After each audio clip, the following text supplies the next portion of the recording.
Good evening Kenya. This is Kenya News Alert. Karibu sana kwenye Kenya News Alert updates. This is the last show of the day. This is a show. Hii ndo ile show. Sawa? So nilisikia wengine wakisema kwamba this is their drive show and we really appreciate that. Sindio? So niite wako Zulfa Wanjiru and kwa hii show unajua this last show nitakuwa Zulfa Wanjiru. Hizo zingine ni House of Zulfa. So wacha kakangu pale introduce. Makeup iko fiti. You just sit down. Okay? Sasa wewe story ya makeup inatokea wapi? Sababu all the time lazima ukae for like a moment before we ingie. Ugo like trying to nini. Si ukue natural kama mimi. Umeona wapi makeup? Hebu angalia ndio maana unajificha macho sababu umeka eyeshadow. Ati? Unajificha macho na glasses sababu umeka eyeshadow. Anyway. When do umesema? Na sijajisemea mimi. How was your lunch? Umesema unajua one thing, let me tell you people. Ameniambia nikule story ambazo nilikuwa nawapigia time ya nini. Ameniambia wewe kula tu story. So tumekula story time ya lunch. Tell me now. Na nataka sijui nini. Ai, we. Hata sio lunch yako imekuwa aje? Mimi yangu nimekula story. You have a problem. Umekula nini? Umekula nini baba? You have a big problem. And I can't feel ashamed kukuambia tu uko na problem. Anyway. You like me having tunaona tunapata news kwamba one of the 4 abducted found dead at Mlolongo. And truly I don't know what is really happening, but I think that was not what people expected at last. You know, people are asking the question, yes? That unajua leo ndo yule bwana IG alikuwa kule akiulizwa the same issues actually. Leo ndo siku ambayo alikuwa ameitiwa toke mbele ya koti aweze kueleza more and more on that because of these 4 people who are abducted in Mlolongo and hawajakuwa home for some months, and now after that tunasikia kama mmoja ampatikana ameuawa. In fact amepatikana, they have been dumped. So nawahimiza na wasisitizia watazamaji wa Kenya News Alert TV waweze kuchukua nambari ambayo iko pale kwenye screen yenu, alafu you call us directly and tell us how you really feel about that. How does that make you feel? We could talk to each other and cry together. Yes? So Felix. Anyway, continue. You know, according to my view, no day niliwahi tamani mtu yeyote afe kwa sababu yenye maybe inaweza fanya afe. Unaona? But ninatamani Mungu tu apelekange watu wake vile anawaleta duniani. Truly we were not born maybe to punish others and give them a penalty of life, of claiming their lives. But the fact is we were born with a purpose. But I don't believe like inaweza kuwa the solution to eliminate completely somebody who you feel that is a threat to you. I mean, if it's vizuri. Yes, I don't think let me tell you, kidogo we think we are walking out of this darkness of killing people and abducting them, and then here we are back again. Here we are back again in the same spot. Here we are back again in the same spot of people being killed. Hey. Yani it is so sad. You know, let me tell you, right now, Felix ukipotea, sawa? I will still hold that candle of I might find you alive. Or dead. No, me, I wanna hold that candle of I might find Felix alive. I might. So I'm sure their families, after wale wengine wameregeshwa, they were having hope that it will happen. Hope that they will find their loved ones. Nasendo hawa.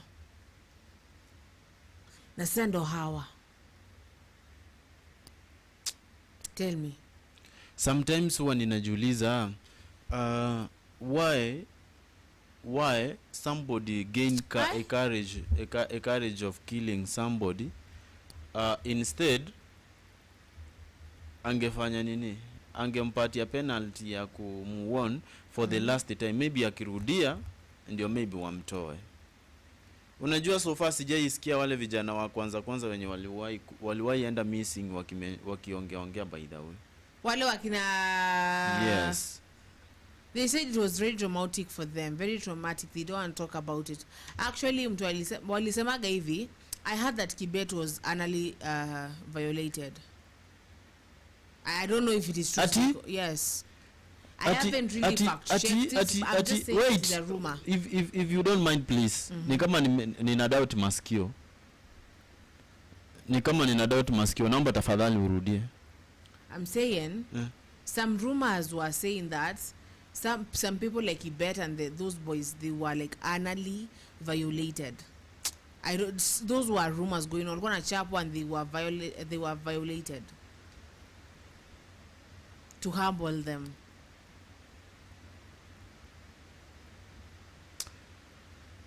And why do you think somebody can develop that appetite of raping a man? Is that not evil? Unasema hivyo na I heard someone was paid. Ukumbuki nani akisema ya kwamba akiwoye Lewis akisema that someone in Mombasa alitusi mama ya mtu, sawa? And then alitumiwa goons kama 7 wa mrape. Ukose hivi Felix alafu mtu akutumie goons wa kurape. Hata si wa kuchape kama wanaume wa kurape Felix. But Zulfa, according to the point, this is my special condolences to the family of the deceased. I'm just telling you sorry, and may God's will be upon your family. It is very touching, Zulfa, when I'm feeling like there's somebody who is missing, and thereafter the person is found dead somewhere. You see, these youths have got a bright future. They are trying to strive for the best. They are trying to shape up their future. If they maybe, if some of those youths maybe used a very, very bad formula of addressing you people, of maybe engaging with you people, the best response you could give and gift you could give any gift to them could not be death. You see, cutting someone's life short, it is very unfortunate, and it is not even biblical. You know, that guy could not maybe abduct himself and go and kill himself. Some of the individuals are involved in those deaths. You know, and truly, it is not good at all to end someone's life at this early age. It is not good. And youths, by the way, siko ubaya. I'm just requesting you. Wacha tukue na heshima pia by the kwa watu wakubwa. Wacha tukue na heshima kwa watu wakubwa. Yes. More so those people who are in authority. It is not good also to just mention very funny maybe speeches through your typing on social media addressing those political leaders, even though maybe wamewakosea. We are feeling the same pain, we are feeling uzito the same burden is on our backs, so we are feeling the same. But let that not be the solution, that you are going to address somebody's social media in a different way, which is not respectful. But even though maybe mtu amekutusi, death is not supposed to be the point. You know, death should not be the point. Death should never, Felix, as you are saying. Death should not be the point. Cutting off someone's dreams is not good. It is unfortunate. Suppose this young man who is now dead, who was found dead somewhere, has had a young family. Zulfa, how do you think this family is going to strive in the entire life now that the dad or the husband is not around. When somebody is now growing, knowing that my dad was killed long time ago, when he was a youth just like me, we are going to remain with a very young woman. Why do you like this young woman to be maybe taken care of a different man because because this man is now found dead somewhere? Now you are pushing this woman to go and maybe taken care of a different man even though she is in the compound. This is very wrong. This is very wrong. You know, take that it is your family member who was abducted. Now you have found the one of the family member dead somewhere else, and even you don't know maybe what happened, what he did. You have no even an explanation. You know. Do you have something to say? Yani mimi nasikia nimehuzunika sana. Sababu obviously I'm sure that those if he had a wife and children, obviously they were waiting, they had hope, they were praying and praying, manifesting and all that, praying and asking God and saying that I hope ajitokeze akiwa hai. How do you start explaining to your children that? You've been explaining to them hata so ulikuwa unaambia watoto wako wapi? Ulikuwa unaambia watoto wako wapi baba yao wakati huo wote? I was once told by one of the old mamas, she decided to be open enough and at least to narrate her story to me. You know, she talked a lot and she shared a lot. She shared while even crying. She told me that her husband was died in the year 1996. In the year 1996, her husband died. She was left with almost 6 children. No. 5 children. The 6th one was in the stomach yet. So she was left while with pregnancy. You know. When this baby was born, it grew. After 17 years later, no, after 9 years, this kid started to ask his mother, "Mommy, my friends my friends had got their father. Where is my father too? I need to know where my father is." You know, the mother was very, very, very, very, very upset, and she was about to cry if possible. She could even remember how that husband was so much caring to the kids, to his family. She even could explain that the husband was totally friendly, that she could even invite some of the family friends to come and share with her husband. When they could have even a birthday of one of their maybe family member. It was very unfortunate that she could not manage to live with her husband for more than 30 years. You know, this is a person who was left with 5 kids, and one was not born yet, but she could experience the pain of maybe taking these kids to school. She could experience difficulties. Now take that this young man who was abducted and now is found dead somewhere had a family. This family, be sure with me, is very young. It could be a very young family. And if the kid is present, be sure with me, the kid is very young. Anyway. What if this gentleman who is dead right now had got a job which was totally stable, that could sustain the family, that could sustain the wife? The wife was not working. How is this wife going to survive? How is she going to survive? Do you think it's not painful? It is not such easy. It is not easy. You know. Felix, it is not easy. Please stop killing young people. Go and kill those people who are corrupt up there. Okay, those people are supposed to be killed. You are not even taking any action. You are just killing young men.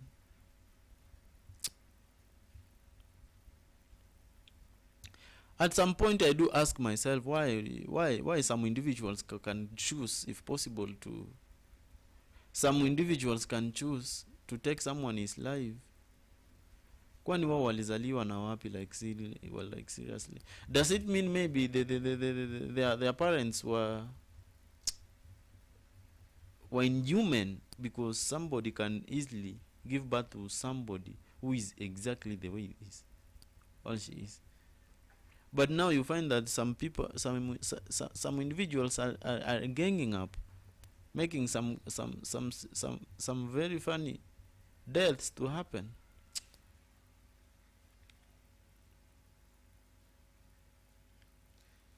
I feel so sorry to the family of the late guy who was abducted and now found dead.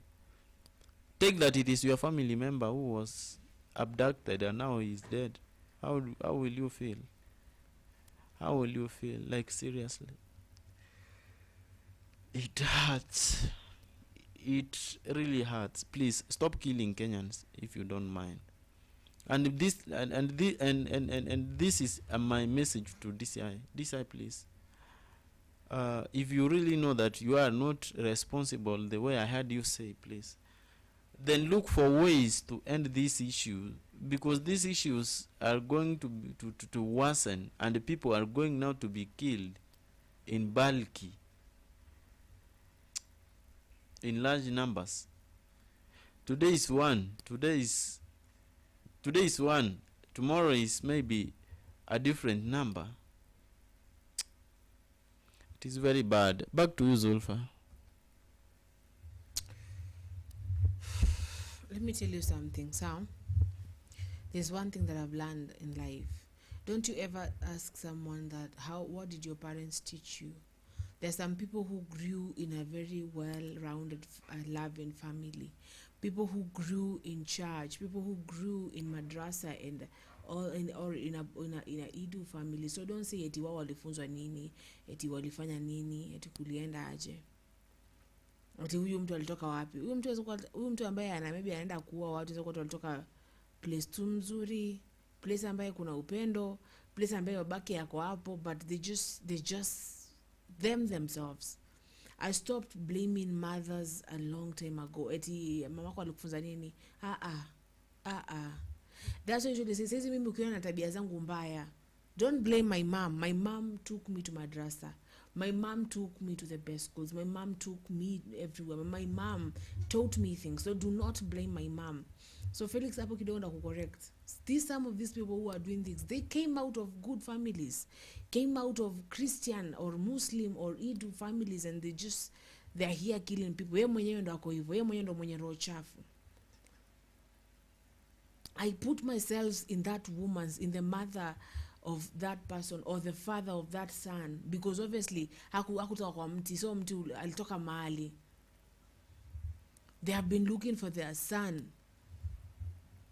They have been looking for their brother. They have been looking for their husband, for their friend, for their cousin. And right now, unakuja kusikia mtoko ametupwa tu. Like nothing. They don't even respect the sanctity of a dead body. I remember when we were talking to Wakili Otori here. Wakili Otori said that there's that rule of you should produce the body. I don't know, he called it something. And kama Kim yupo live na sisi atuambie inaitwaje. There's something that you should, in a Latin word, or I don't know. He said that they should produce the body, but man, kwenda kutupa mwili wa mtu hivyo, kwenda kumtupa mtu, hata mpe heshima, hata mpe tu heshima ya he was one slave, hata tu, you just dump the body somewhere. Kama alikuwa mnasema hayuko police station, hakumshika DCI, polisi sio wao walimshika, ametoka wapi? They have been gone for months. Ametoka wapi?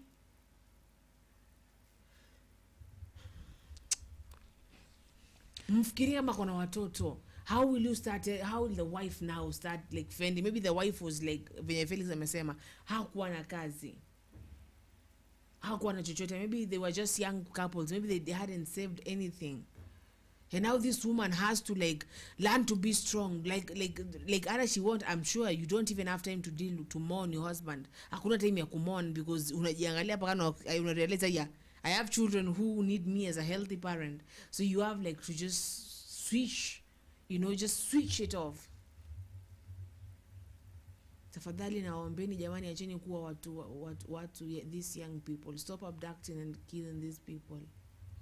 Hata mpelekeni basi mahakamani, kotini, basi afungwe, at least bibi yake ajonge na watu wake na watu wako ajonge ameshikwa amefungwa sababu ya hili kosa fulani, sababu ya kitu fulani. By the way, why were these people abducted, the 4? What does this mean, that the other 3 are dead too? How did we get here, Kenya? How did we get here when we became so inhumane? Felix najaribu kujenga kwenye the shoes of the wife, of the mother, of the sister, of anyone. Hey, what phone call utapigiwa leo? What is the phone call utapigiwa leo? Atapigiwa mamake ambiwe pole mama, but tumempata mtoto wako place fulani. Kuja come identify. Have you ever been called, you're told come identify this body, come identify someone that the last time you saw them they were what? This is where nafikaga Felix nakwambia, let us treasure moments with people. Let us treasure those moments with people. I want to treasure every moment I am with you here, Felix. Every moment tunakosana, every moment tunacheka, every moment that anything happens, I want to treasure it, because you never know what phone call you will receive tomorrow.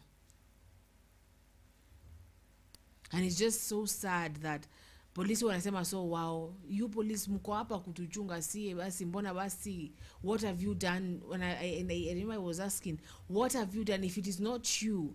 Kwani kuna mtu anatoka Nigeria na kuja anachukua mtu huko? Kuna mtu ambaye anatoka Burkina Faso na kuja anachukua mtu huko? Basi ni kama ni watu wa Burkina Faso, what are you doing about it? Kama ni watu wa Somalia wanakuja, what are you doing about it? You are the security agencies here. What are you doing about it?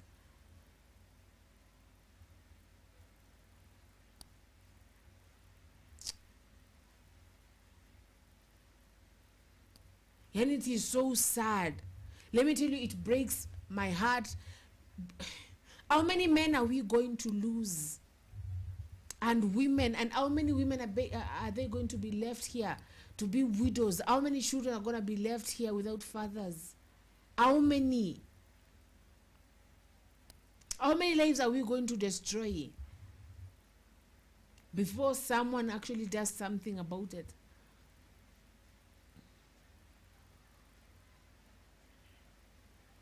It is raining, we should be happy because for a long time kumekuwa na dust. But are we happy? We are mourning.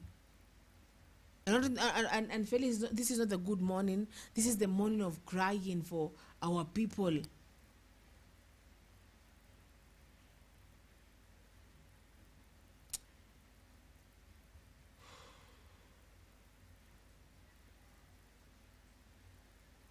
What is the difference between Congo now and Kenya?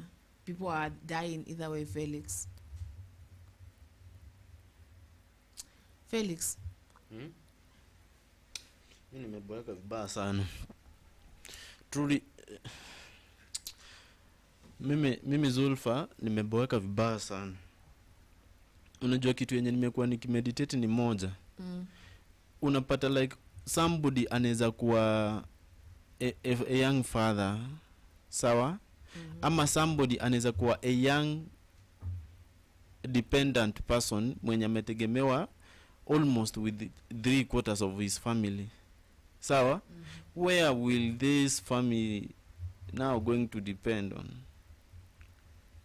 Who are they going to depend on, Zulfa? Who are they going to depend on?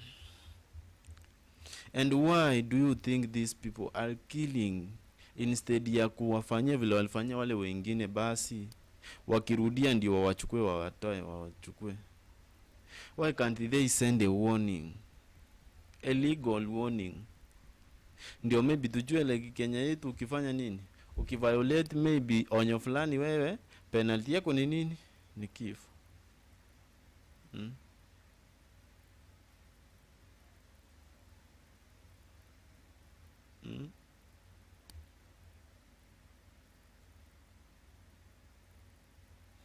I'm being told, yes, kuna watu ambao wanataka kuona Gypsy hi, welcome back. Yani hi Gypsy. Some things are really sad. Let me tell you, some things really cut across. Yani like karibu sana, you're not a late comer, you're just on time. Yani it is, yani people, yani hey, what are we going to do? Who is going to really answer for this? Sababu tumewasikiza wanaitwaje, yule IG akiongea kule na hajatupa majibu. I'm being told kuna watu ambao hawakuwa hiyo live ikiendelea, they wanna see that live. So namuuliza producer kama ataweza kurejelea kidogo, just for kidogo tu, watu ambao hawakuwa waone. Wanauliza live gani? Ile IG wanataka kujua what he answered in court. They want live with us, what he said, because they were not with us. Wanasema hebu please rudieni hiyo. So kama tunaweza pala, tafadhali producer, tunaweza na hiyo IG. Wale ambao hamkuona kilichotendeka leo, IG that is alikuwa mbele ya mahakama akijibu maswali. But sasa nani hatajibu maswali ya aliyepatikana ametupwa akauliwa? Nani atajibu hayo maswali?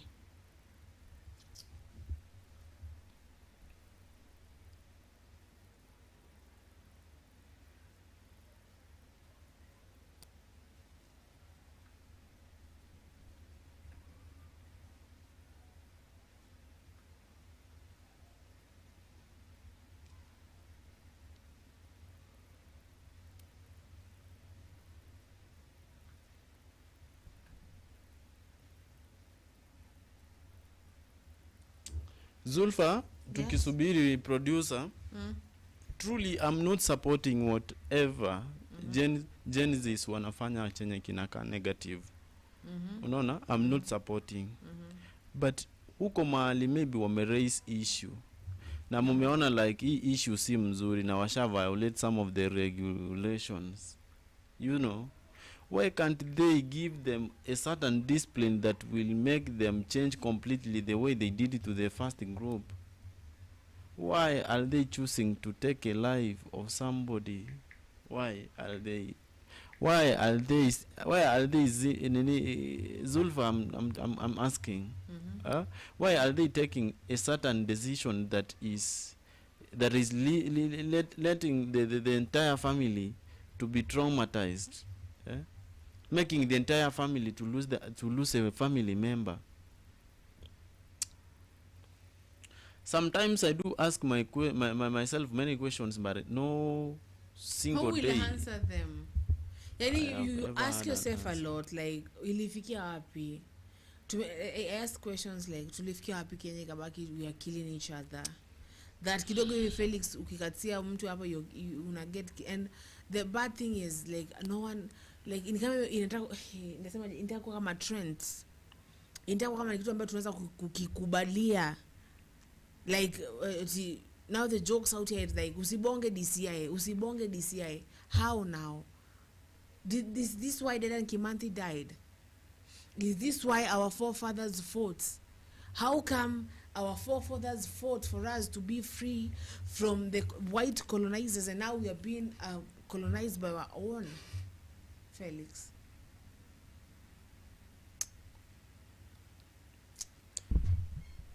Why decide to take a life of somebody? The court is there. Or just to say direct, either on social media or media itself. Say that if you are going to talk this and this, you are going to be killed, so that people can take precautions. And no one should be killed, seriously. when you say that we have democracy and when we say that we have freedom of speech, what does that really mean, Felix? What does that really mean? Ama kuna mali inafika. Alafu the thing is, why kill young people? I think they should be, they should be proud that they know at least wakati they are not here, they will have people who will not be afraid to fight and speak up for their own country. So they should be proud.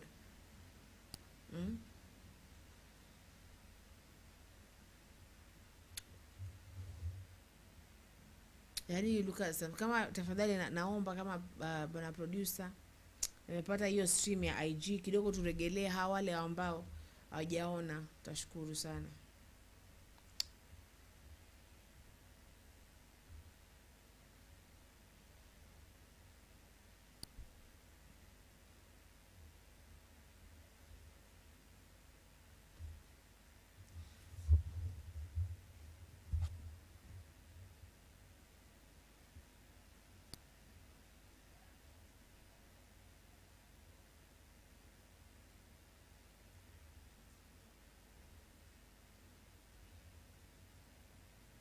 Obviously, yes, Mr. Felix, that person ameacha familia changa.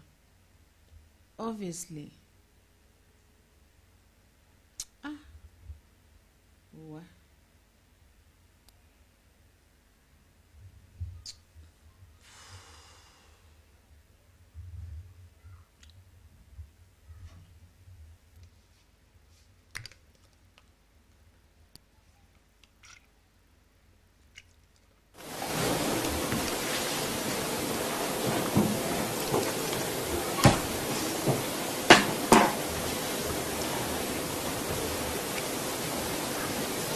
Humbly we submit Article 157,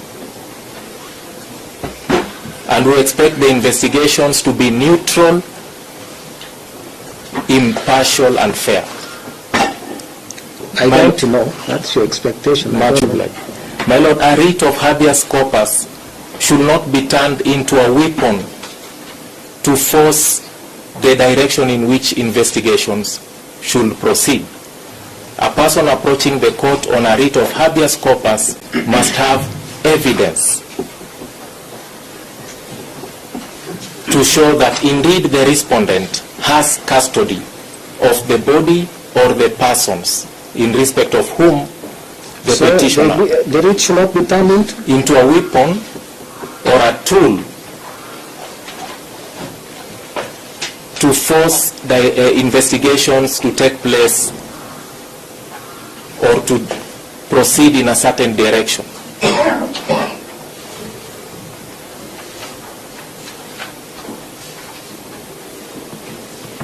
My Lord, this honorable court should not be turned into an inquest for missing persons.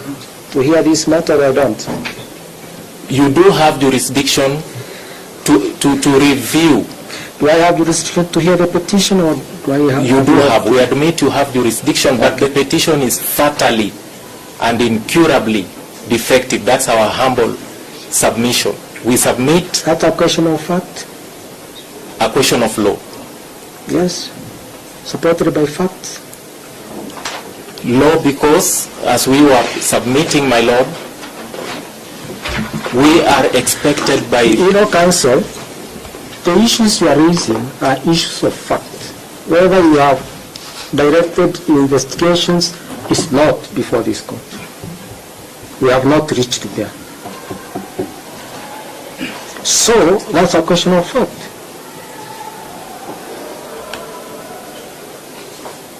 The question is, you look at the nature of the petition before me. Do I have jurisdiction or I don't? Or are you asking for time to have it done the way you want? Because you said it's being turned into a weapon. So yes, that my Lord. We have evidence here that you are investigating. I'm heading there, my Lord, on my preliminary objection. Don't you think you should have put this notice so that people have to see what you are saying and then they are able to respond? In that case, my Lord, I will humbly then be praying for a stay to enable us formally lodge our preliminary objection in writing.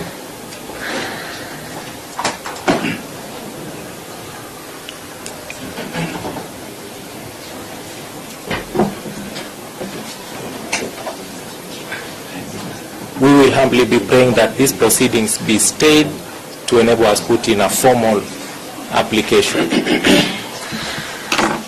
While you seek to be struck off, which should I take? You want to get off the proceedings? Yes, or you want to remain and agitate the point you want to agitate? You cannot have it both ways. We humbly pray that we be allowed I can strike off now because it's within my jurisdiction. So choose. I'm giving you a few minutes to decide whether I hear the application, because I can do it suo motu. I can also ask that to be added without anybody asking me. So sit down, consult with Mr. Barasa what I do with the application. Much obliged. Oh, you don't have to be in these proceedings? So how do I even start making a ruling when you are seeking to get out of these proceedings? You see how you box yourself? My Lord, we just Do want you to see how you box yourself? We are not boxing ourselves. We are Okay. simply raising an issue of law for your consideration. Now listen. Yes, my Lord. You are killing. Either you are getting out because I have your motion, or you are remaining so that we will address the question you are raising. So which one do you choose? I already have a motion seeking you to get out. My Lord, you have put us in a situation where I'm we have not. to answer You are only putting yes or yourself. no. It's not a yes or no answer. No, it has to. As simple, it's It not a has to. yes. I have an application. Just sir. Just sir. If you are, with your kind, yes. Wait. I'm sure all these advocates are online. Yes, my Lord. Get onto the portal and read that application. Get onto the CTS.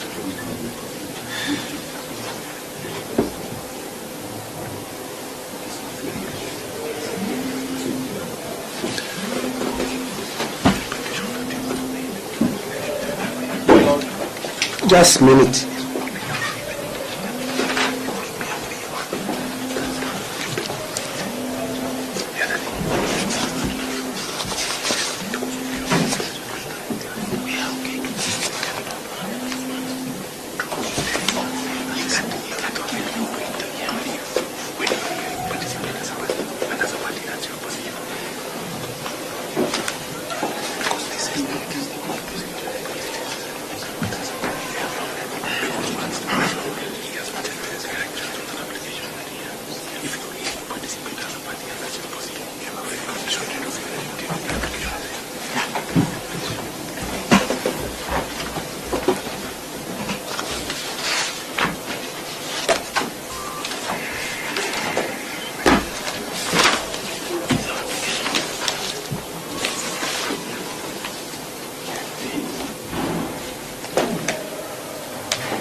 Are you done? I want you to Yes, my Lord, I have want you to consulted. look at Rule 5. Sub-rule Clause D.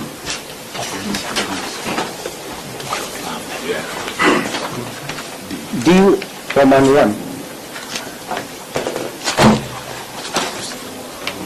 And since you have come here wanting to be struck out, can I exercise the option? My Lord, you have jurisdiction to exercise that option. However, I told you to look at the rule. yes, my Lord, we've looked at it. Yes. You have jurisdiction under those rules to make such an order. That one is without question, we admit. However, you asked our position with regard to what Counsel for the First You know, I respondent. did ask. Yes. Now you took us in a certain route And that's why I brought to your attention that you have a motion before us Yes, my lord. that you do not want to be part of these proceedings. Yes, my lord. So, and I had reserved my directions on that, but now since it would appear you want to get out, so you make a choice. Either you still want to remain or you want to get out. We get you out, if you want to get out. We retain you, you want to remain, and then we proceed. Otherwise, we are not going to spend a lot of time on hearing what perhaps you know better. So make a choice, please. My lord, our firm position is that we have no role to play in these proceedings. No evidence has been produced to show... Just a minute. Yes, my lord. So, what is your simple choice, Mr. Baraza? To be struck off. To be struck off. We have made a formal application, but you asked us our position on an issue That's that was okay. raised. That's why we are addressing you on a point of law. It is my duty as counsel, which you asked, to address you on a point of law, which so we were doing. Do you want to remain? Do you want to? No, we want to. That's why we filed an application. You want We are unequivocal on that application. But the court asked us to respond on an issue. Yes. And our position is clear on that issue. Okay.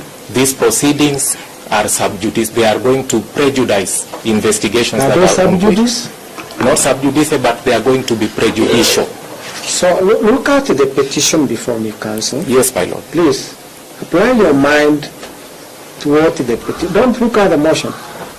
We've Look looked at at the petition and the evidence in the petition.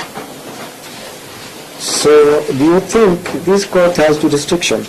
It has jurisdiction to Do you even think the dismiss that petition. Wait, the petition is properly before the court. It is not, in our humble submission. So that's our response. You put, we will deal with it in the petition. Yes, my lord. So that's why you really needed to make up your mind if you want to remain and attack the petition, because we will still have to make a, you may argue, as a preliminary point, we will make a determination on it. Much obliged, your Because lordship. this is a constitutional court. We are well guided. And I want you to remember that the rules of this court are to be interpreted in a manner that facilitates access to justice. That's really the point. So even as you attempt to sway the view that this court, either the proceedings are sub judice, I don't know whether there is any other court, and it's for me to look at what is before the court and make a determination on whether it's sub judice or it's not sub judice. So really make up your mind and tell me what you want us to do here. Yes, my lord, we have filed a formal application. So decide We have whether decided. you want to move the application so that I can order ask your colleagues to get onto the platform, read the application, and are going to seek their views. Yes. Or you want to remain here and wrestle with the rest of the parties. No, we want to be struck want to off. go away? Yes, my lord. So I need to record you as you want to go away. Yes, my lord, we have a formal application dated 22nd of January 2025 in which we have filed a notice of motion seeking orders that will be struck off.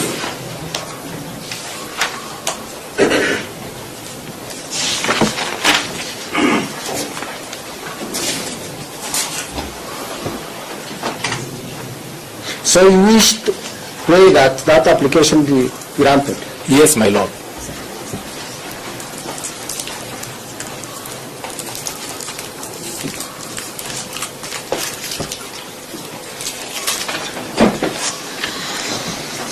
Okay. I do not have to ask the respondents, because the respondents, you can't insist that a respondent who wants to go away should remain. I want to ask the petitioners whether you are objecting to that application. Have you seen that application? Yes, my lord. We stumbled upon the application on the 6th, yes.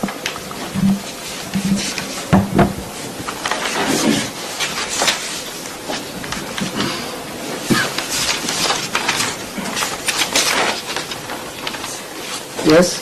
And we have since filed a replying affidavit to that application. You are opposing it? Yes, we are opposed.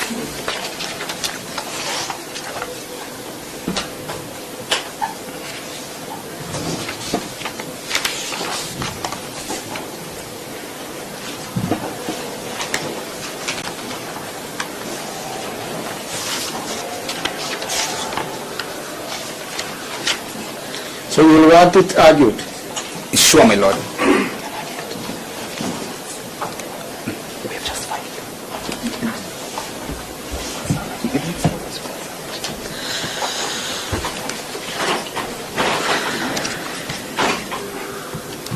We undertake to serve our reply because we have just filed it on the applicants.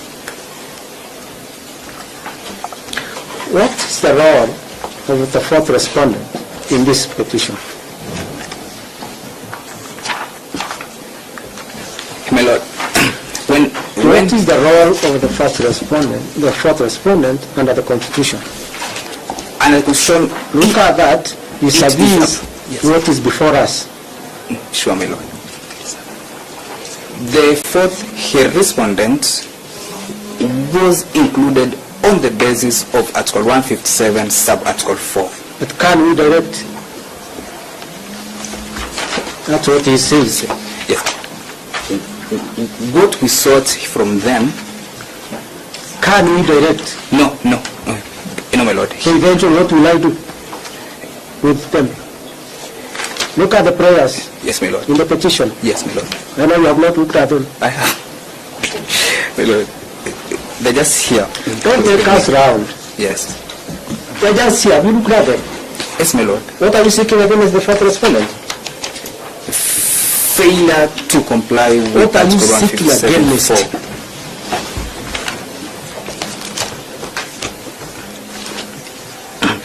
He made his specific prayer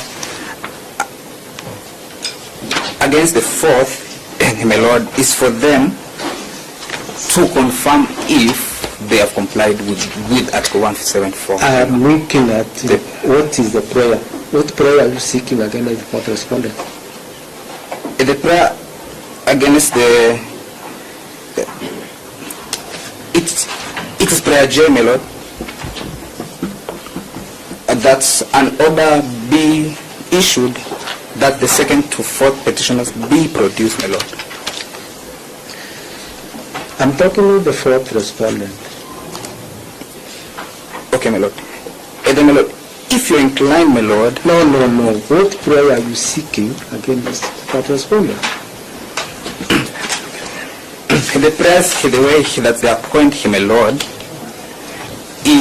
is that the failure to comply with Article 157.4, then it leads to prayer N, my lord, that the holders of those offices are unfit to hold any public office, my lord. You know, you people are talking the court in circles. I have a very senior officer in this court. That must be in your mind. Sure, my lord. So I don't want us to get into a circus here. If you have any other issues to raise, can I dispense with those officers? Then we will remain here, doing your businesses that you know best how to do them. No, my lord. Yes. Our main business is that of the senior officers. The issue here was for Mr. Nyamodi. Mr. Nyamodi has told us he has these officers present. Sure, my lord. Mr. Omari has said yes.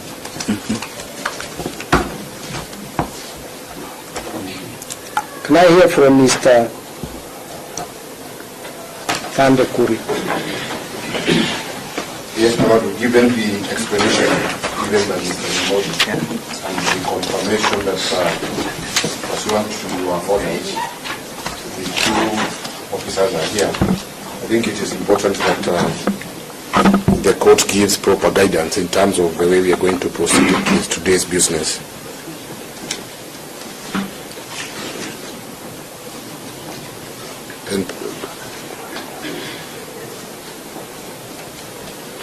And perhaps, my lord, the other issue on the presence of the DPP in this matter, because I have looked at that affidavit and the motion and the affidavit that they filed in response to this application.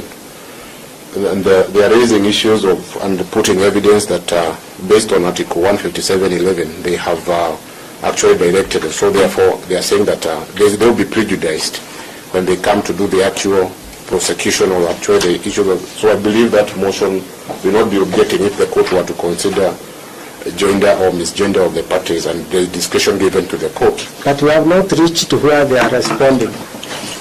Because you did ask whether you want to release them, and I have looked at, yes. You see, they are saying they don't want. So that's a matter I have to consider. Let me leave it to court. So that none of the parties is prejudiced. They want to get out, they don't want to release them. That's not an issue I'm going to determine here now. Yes, we can Instead, we are business. keeping Yes.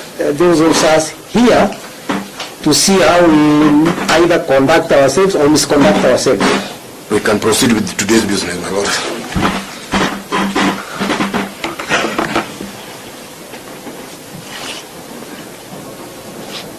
Mr. Odiwar, Yes, my lord. there is a concern that Mr. Nyamodi raised. I want you to address that. Yes, my lord. I do confirm having received a letter dated the 29th of January 2025 by counsel on record for the first and second respondents, whereby he was curiously trying to explain the reasons why the first and second respondents could not be able to attend court today in advance. However, my lord, we did not respond to the same, owing to the fact that pursuant to your orders of the 8th, 13th, 17th, and 23rd of January 2025, the attitude portrayed by the first and second respondents was that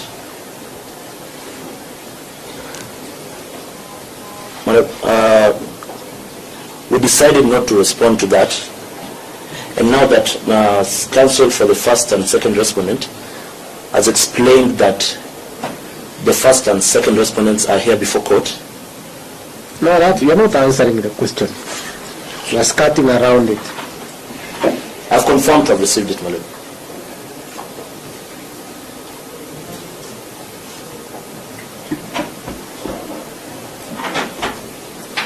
So Mr. Nyamodi wrote to you explaining why these officers may not make it to the court, and you said, to hell, I will not respond. My lord, You saw you also developed an attitude. No, my lord. Following that attitude. No, my lord. So why didn't you respond to the letter? My lord, we decided that we would take the directions today. Remember, we are dealing with an individual. Said we don't know the owners of the farm, so he was dealing with the farm, so you decided not to respond. My lord, we decided that when we come to court today. But they were supposed to have traveled. Yes, my lord. According to the documents that were served to me. Yes. So the documents showed that they were supposed to be away. Yes, my lord. On some official duty. On some official duty. And you said you decided not to respond. My lord, we decided to come to court today to take a direction. No, you decided before you come to court, you decided not to respond. Remember, the point he raised is failure to respond, and when he talked to his clients, they took the best option not to leave. Yes. Actually, my lord, let me just clarify. They had left and they flew back this morning. I shared with him boarding passes and tickets.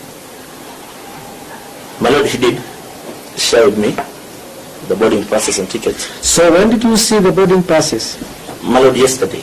When did they leave? My lord, they left on the 28th. You keep quiet. It's your colleague addressing the court. If you want, you can take the floor. You will answer the questions. So, counsel, you received the details of the travel, and indeed they had left, or they were leaving. Be frank, we are in open court. What is My Lord, I can only confirm that I received the documents. However, the information of whether they had left or not was not the confirmed. documents say? The documents indicated that they are supposed to attend an official duty out of the country from the 28th. Was there an itinerary? Did you send an itinerary, Mr. boarding passes? Yes, madam. So are there boarding passes? Yes, my Lord, we have the boarding passes So when were they to leave? dated that they were to depart on the 28th of January 2025 at 5:30 p.m. So when you are receiving the letter was yesterday. yesterday. So they must have left. They must have left. Okay. That's the way you do things nowadays.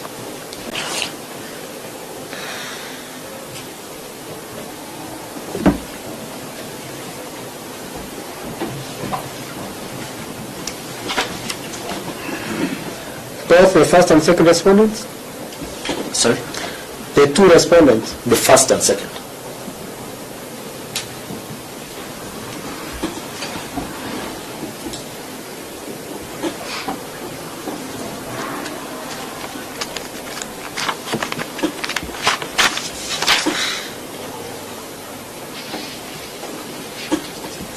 And when are they to come back?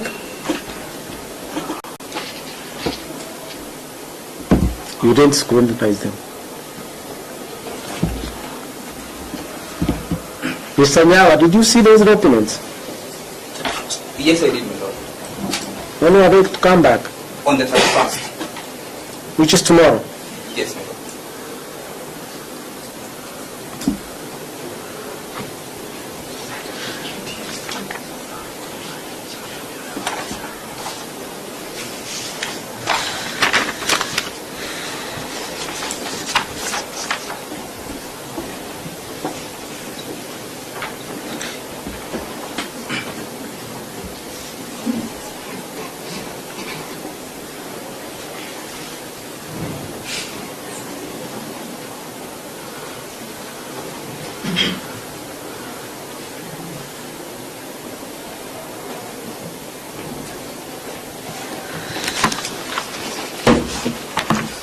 So, you are the petitioner. How do you want us to proceed? Shall I give directions?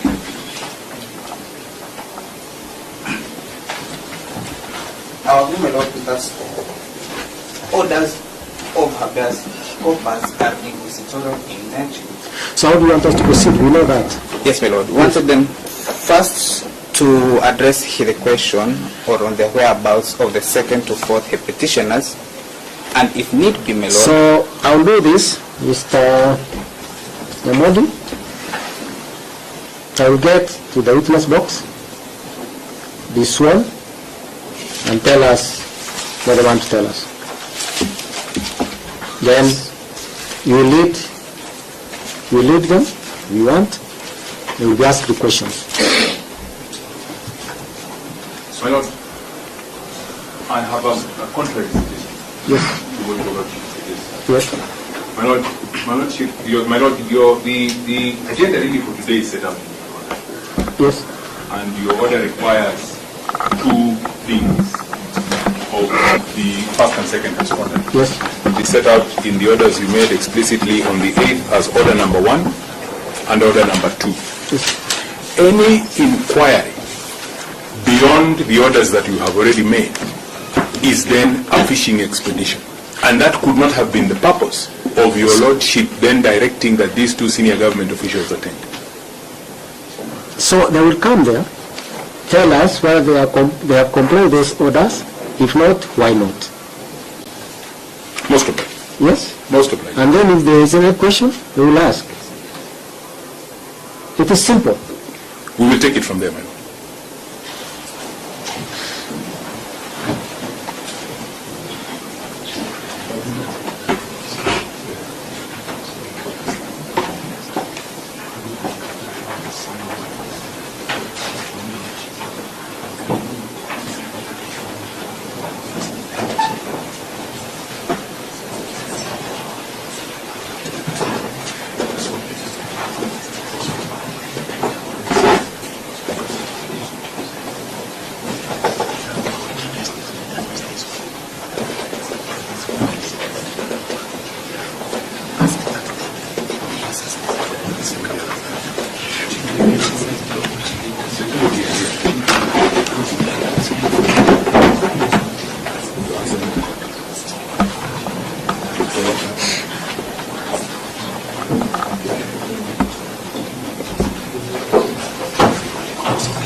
Yes. Which one is the witness box? They are not accused persons. Mr.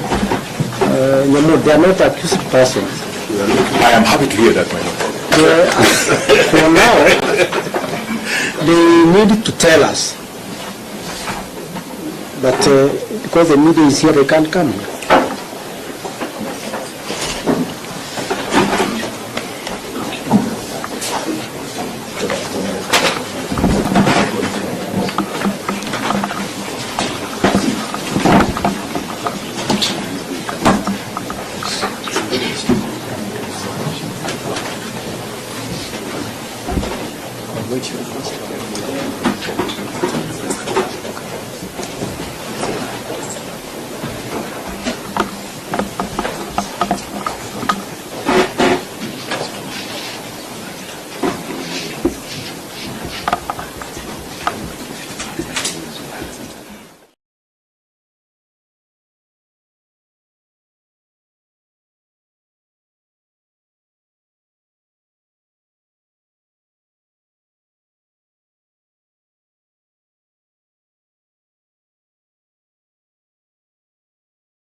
Okay, so Felix, unasema kunanyesha?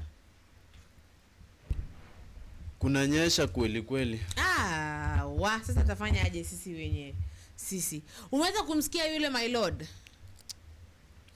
Amewaulizia maswali mazuri. Hata wapei time ya kunini. Ako twa. Let me tell you the truth. Yes? It is because that person really knows the pain of a child. Yes. Can understand pain, si ndio? Yes. Kama maswali ziko hivyo wanaulizwa hivyo, mimi nataka waendelee kuulizwa hivyo. Si ndio? Acha tusome pale comments za watu kadhaa wale, alafu we get into this. You know, I love the rainy weather, but I love the rainy weather nikiwa kwa nyumba yangu. Si job man. Si ndio? Felix. Yes. How you will drop me? Yes. You will drop me sasa sababu unataka ninyeshe kwa njia. I think that cannot help us when it comes to this discussion. No, I'm Nitakutoa mbio. So there's kuna gypsy anasema Felix, are you trying to say that the Gen Zs should be silenced? Where are these MP, senators, governors when you need them to talk for the public? They are visible only for their votes. You will answer that one. And ebu answer kwanza before I continue. You want me to answer? I'm not gypsy. Please, if you can maybe get me clear. I'm not. Ulisema ya kwamba Gen Zs waache kuongea kwa mitandao before tuingie kwenye hii live ya koti.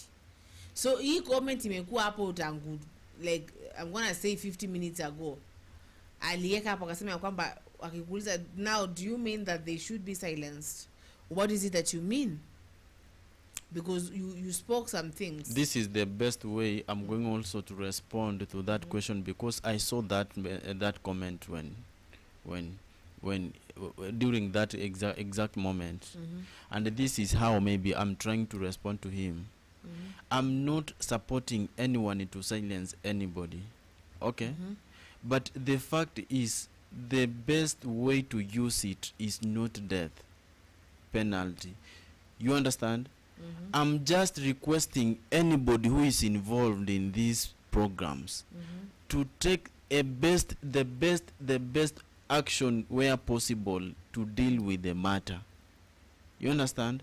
There is a way somebody anaweza aka-apply a good formula to end these things. Adi nakumbuka nilipeana exam. Let me ask you something, Felix. I give a good example of those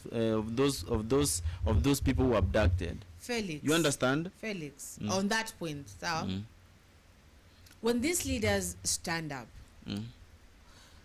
you ya magari, unamsikia Peter akisema sana ya kwamba when they are not flying, they are lying on top of cars, okay? Na si lying ya kulala, they are lying, wadanganya juu ya magari. Na hawatumui language ambayo ni ya heshima, wanatumia language ambayo mpaka wanatusi mama zetu chizao, si ndio?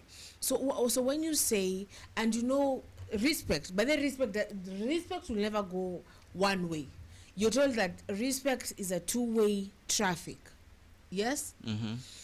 Ebu nikuulize, mtu mkubwa, mtu ambaye amekuzidi umri. So your mother is the one, I'm going to say this way. Your mother is the one who shows you ways. Sindio? Na mamako akitusia, kama mamako anakutusia, mamako na babako anatusiana, unapanga mtoto pia yeye hapa nje anatusiana vitu, mamake anataka kutusiana kwa nyumba, sindio? Ama babake vile anatusiana, tunasikia tu anatusi tu venye nini. So if our fathers and mothers are out here just calling names and calling stuff, that is the same way we're going to approach the same situation. But ujasikia wakati wa Uhuru unasikia Uhuru anatusiwa, ujasikia wakati wa Kibaki akitusiwa, ujasikia why? Because they used to speak with respect and hold themselves with decorum. So when you say that, you kidogo pale to confuse. Let us go to the next comment. This is what they were discussing when the cameras switched off, giving Kenyans unfinished dramas. Yeah, but I've loved that judge though. Nimempenda sana. And money can also buy you smelly privileges. Ni gypsy anaongea hapo na hapo juu.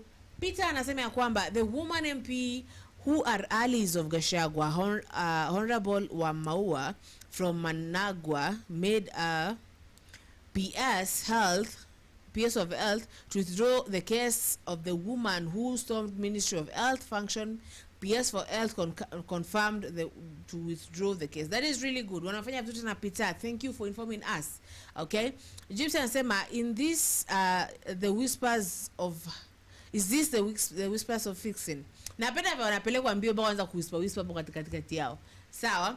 And then Peter Kimani, what are you saying in simple terms? Anasema at Zulfa, the MP's retreat, Naivasha Maragua MP started shouting to the PS for the arrest of Shah Lioness and said, kuna Gypsy, there's this woman who stormed, I don't know if you know that, so, who stormed at the offices of health.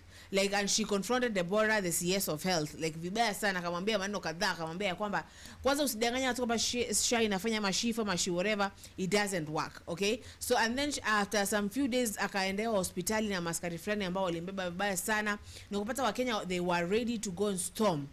Sawa? So that is that. So I think that is what Peter is trying to say, that the case ambaye alikuwa akonayo he may get withdrawn because alishikwa na akatolewa na bond 10,000. Aya. Kim anasema wanaokudharau siku moja watakupiga.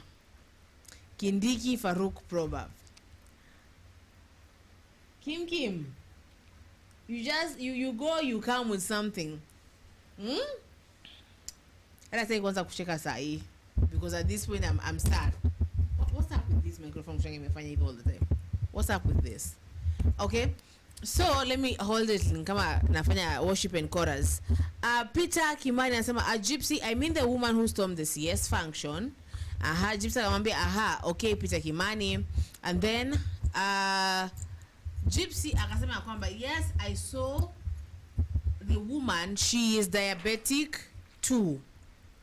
Yeah, that woman alimbeba vibaya sana kwa kuwa kuna kesi, but Kenyans had planned to go and storm kwenye ofisi lake, lakini kidogo wakamwachilia na bond, and she had even a knee surgery ambayo ilikuwa ifanywe, and she was taken days before.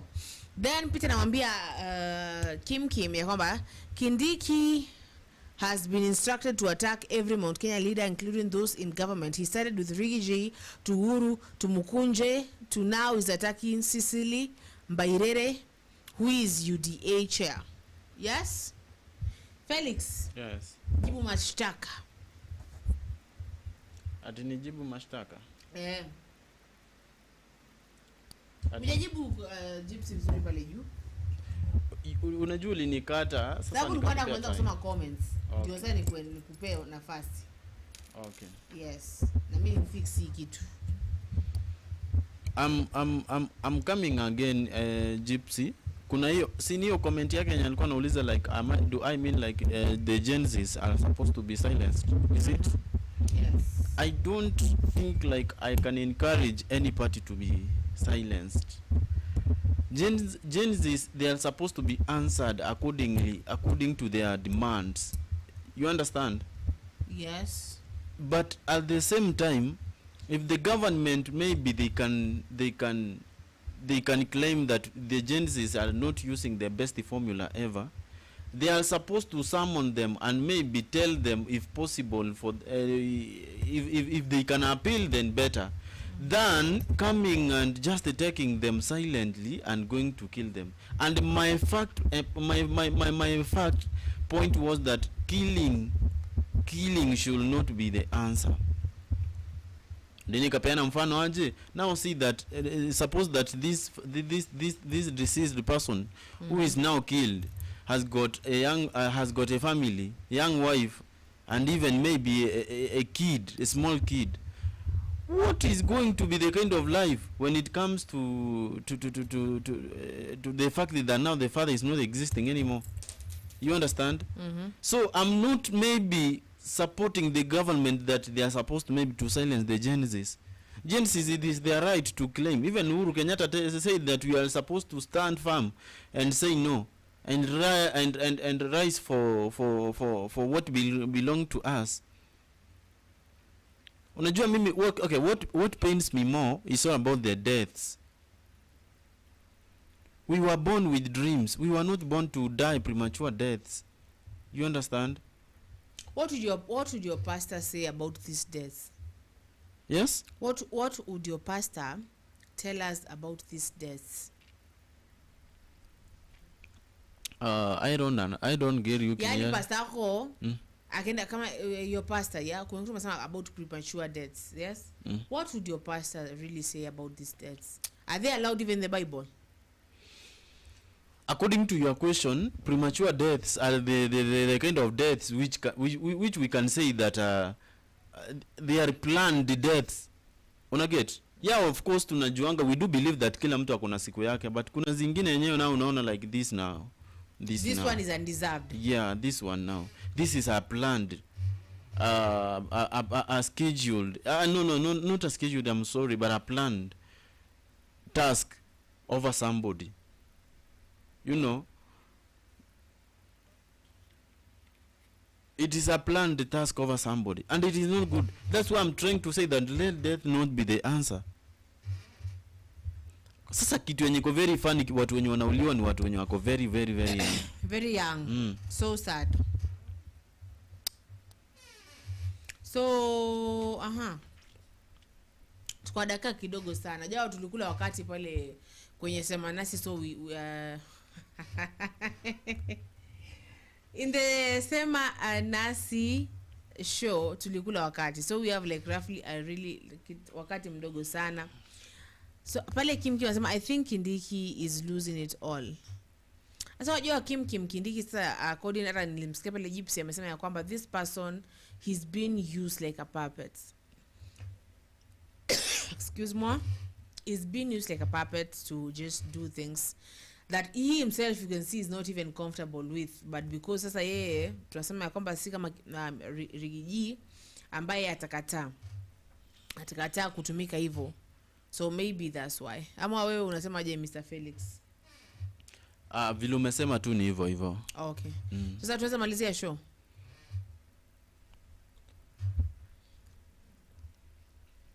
Una suggest hivyo? Producer, is that the case? Say something about the no, you say something situation about that and then I'll say something. Say something. Sema kitu baba jo kwa heart sana, nimekuwa umelia sana after kuona ule mtu amepatikana huko. And I understand it's really really sad.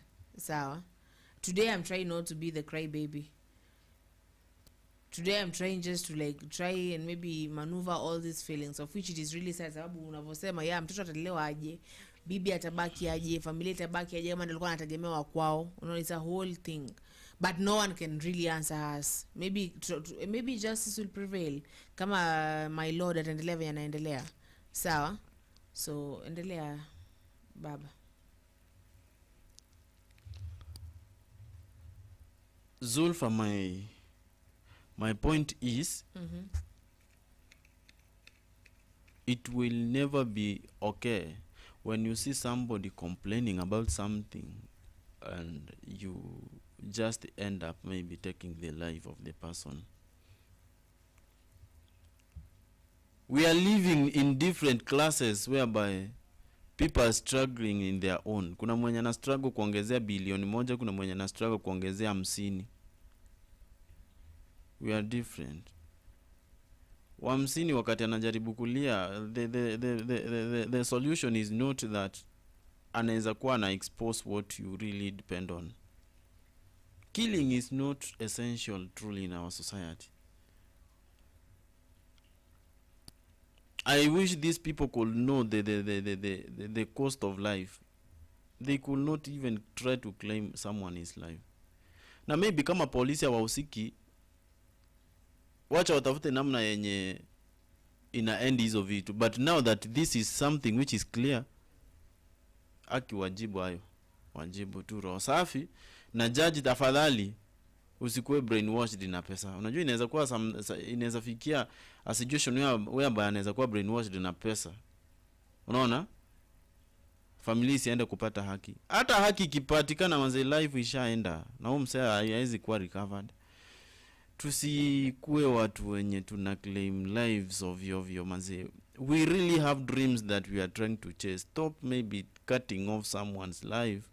You don't know the person amepitia wapi hadi alimfikia akiwa kwa hiyo age. Hata kama amekubo, please send the person a warning.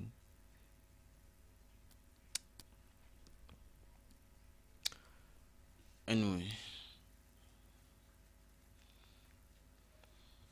mimi niliona kwa mtandao familia ilikuwa imeshika picha.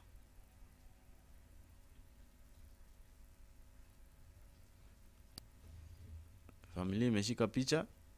What they could remember is the last moment they could share some of the issues with a person, either lunch, and some moments, either lunch, supper, and whatever. So now everybody is trying to remember the last time walimuona. Mwingine alimuona maybe akitoka asubuhi, mwingine alimuona either wakikunywa chai pamoja kwa meza, mwingine either walikuwa wamelala pamoja na hakuwahi muona, mwingine walikuwa wameonana juzi. Hao ni watu wa familia bado. It is very bad. It really hurts. Where do you think people go when they die? Yes? Where do you think people go when they die? Where do you think people go when they die? I don't know. I do hear that they go in heaven. No, they don't go in heaven yet. I mean, sometimes I hear they go to hell. Bado hakuna mtu ako heaven ama hell mpaka sasa. Sababu judgment day imefika kweli. The thing what I'm trying to say is we don't know where people go when they die. Sendio? And let us treasure the moments and let us stop these killings. Sababu I don't want to see you Felix there. Sitaki kusikia napigiwa simu nikiambiwa Felix amepotea. Felix asijulikani mali yako. Wiki inaisha, wiki nyingine inaisha. Felix tumemtafuta polisi, tumemtafuta everywhere, yupo. It is not a good thing. It is not something that is just like si kitu mzuri man.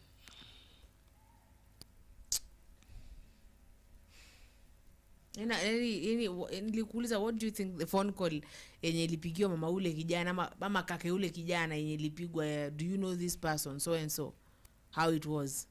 You think that you're going to get them kwa hospitali, kumbe unaenda ku identify morgue. It is not good, you know. It is not good at all. So if you have something to tell the people, ndo tumalize show tukimbia nyumbani before kwanza kunyesha tena. Gafurahia sana.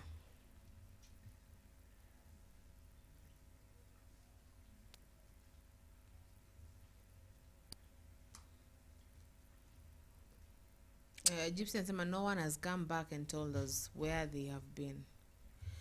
They said there's this if you're talking about the abductees, Gypsy, kuna huyu Mr. sijui Kavuli ama ni Kivuli ama ni something, I'm forgetting the name.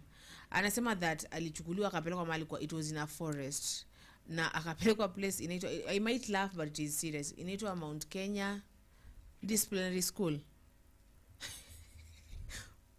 I'm laughing but it's not a laughing matter. just the name is really funny. Mount Kenya Disciplinary School. And then huko alinyolewa, huko alichapwa viboko kadhaa akifunzwa discipline. Sababu apparently aliambiwa wazazi wake kumfunza discipline, so alikuwa anapigwa mijaledi. Ndio mijaledi, Mr. Felix. Alipigwa sana bakora, akanyolewa kipara and all that. And you know, Kenya may joke and say that niliona mtu akisema eti kunyolewa imefika so wacha niishiwa DCI nikanyolewa, but it is not a good thing. It is not a good thing that animal tumefika, our people are getting abducted, wapelekwa places wakachapwe. Ati kuna shule inaitwa Mount Kenya Disciplinary School ya kufunzwa discipline. I thought that's why kuna majela ya kupeleka mtu kwa aende kureform. Nitakwaje? Wando ka reform jela, si kupelekwa kwenye misitu, kwenda kuchapwa, kunyimwa chakula, kukaa uchi. I heard they used to be naked in a black dark room. Unangoja tu viboko. Then wakula one meal, that is ugali and cabbage. It wasn't a good thing.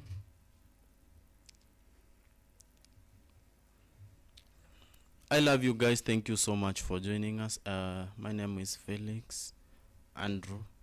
Social media, Plain Sun Felix. Plain Sun. Plain Sun.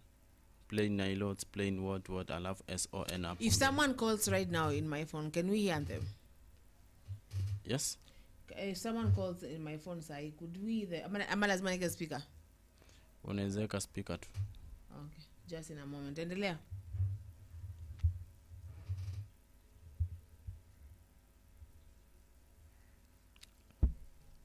Gypsy, now that is now what maybe I may also question myself, but the fact is we don't know. We don't know whether the mountain is the environment that is more suitable for those practices to take place. No, actually, I don't think that everything is being blamed on the mountain. Alisema hiyo ndo jina. Hilo ndo jina ambalo hiyo place iliitwa. That was the name that ilikuwa inaitwa Mount Kenya Disciplinary School. Hivyo ndo ilikuwa wana hiyo place. Hiyo place walikuwa wanapelekwa kwenda kufunzwa discipline ya kosa kuingia kwenye mitandao, kunini. So that is the name of that school. Ni place tu mnaenda mnapata tu watu fulani wameungaunga wanawapiga mangumi na mateki.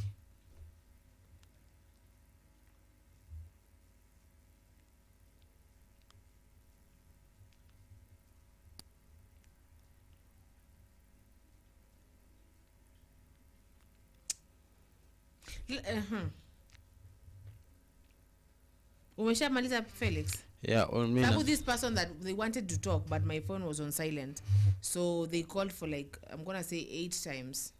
Na ni kama sawa wameshakuwa busy. They walikuwa wanataka kupena opinion kuhusu story ya abduction, so I think they're gonna call tomorrow. So Peter anamwambia Kim Kindiki has nothing to than empty threats. Okay. My number is not working. My number is working. Let me even write it to you right now. My number is working actually on WhatsApp. You want to call me directly, or where do you want to call? Wait, this is what I always tell Zakayo. One of my fans, amenitumia message. It is time to wake up to the reality of what is happening with Gen Z. This generation is struggling like never before. We are facing a job market that feels impossible to break into. Education system that are disconnected from the needs of the real world. And the policies that leave us with no way forward. Hatuwezi kuendelea hivi. The opportunities we were promised are nowhere to be found, and we are left with empty promises. We are watching as older generations move forward while we are stuck in a system that seems to forget us. If we continue, it won't be long before we start demanding real change. Tunajua vizuri kabisa kwamba kama vijana hatujatengenezewa nafasi ya kujijenga. ya kujijenga. From unaffordable education to the lack of sustainable jobs, it's clear the system isn't working for us. If things don't change, don't be surprised when the voices of the Gen Z become too loud to ignore. Yes, that is the point. Hawa watu watawatuma nyumbani asubuhi na mapema. We are tired of waiting, tired of being sidelined, and tired of the same broken promises. United Kingdom, there's somebody calling. Rudia kupiga simu tafadhali. Rudia kupiga simu tafadhali kwa hiyo namba yenye umepiga tena ni kama I'm trying to do that. Are you the one who is trying to call me? They had called me before though. Okay. They wanted to give an opinion about Let them call once again. I was reading a message. We are tired of waiting, tired of being sidelined, and tired of the same broken promises.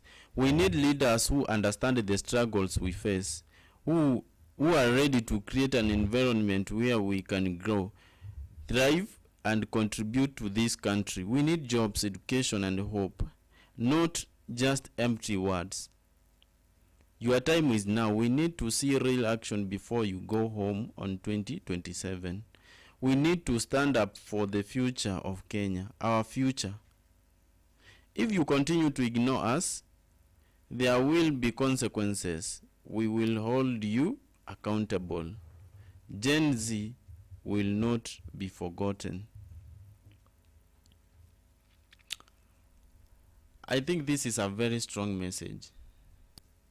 How many people are going now to be killed? Because the Gen Zs are not ready to surrender. How many are going to be killed?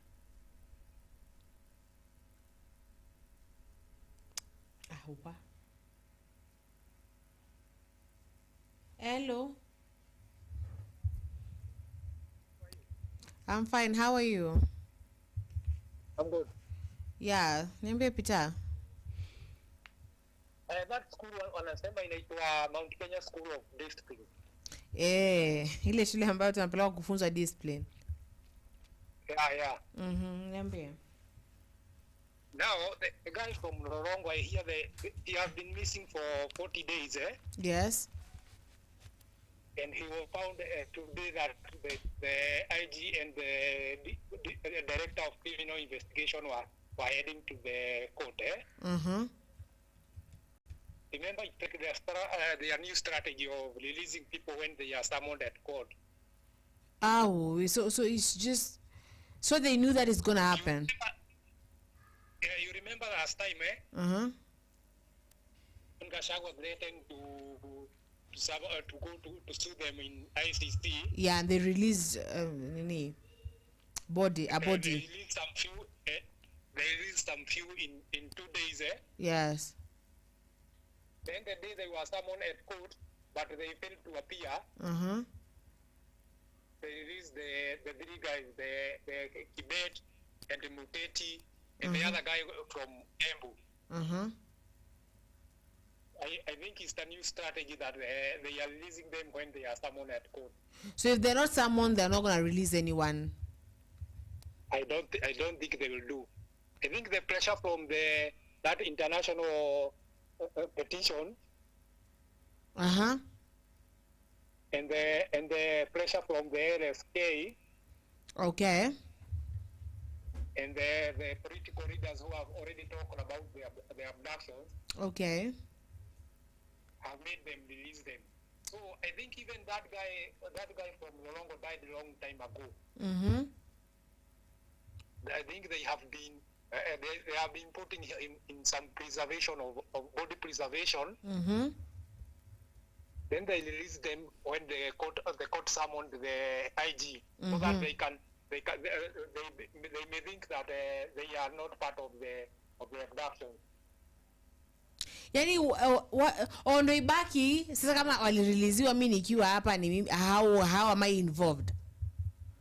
Yeah. That is just sick. Idea.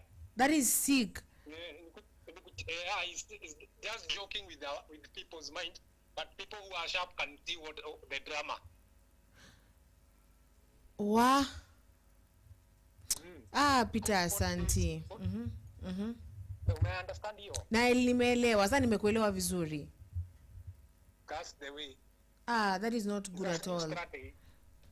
It's a new strategy. I think even the last 3 days, the next guys will be released and possibly they will be dead. You remember Gachagua said in a chat that those guys are dead, possibly dead. Hey, where? So now we wait just to cry more and mourn more. Yeah. Even the last, if they are not dead, they could have been released by today. Aki, because it has been almost 40 days. Hata Yesu alifast for alikuwa sasa anaacha kufast. Yeah, 40 days. Thank you Peter for calling. Nashukuru sana. Yeah. Welcome. Asante sana. You are our number 1 fan. Yeah, thank you. Welcome. Okay. How is that?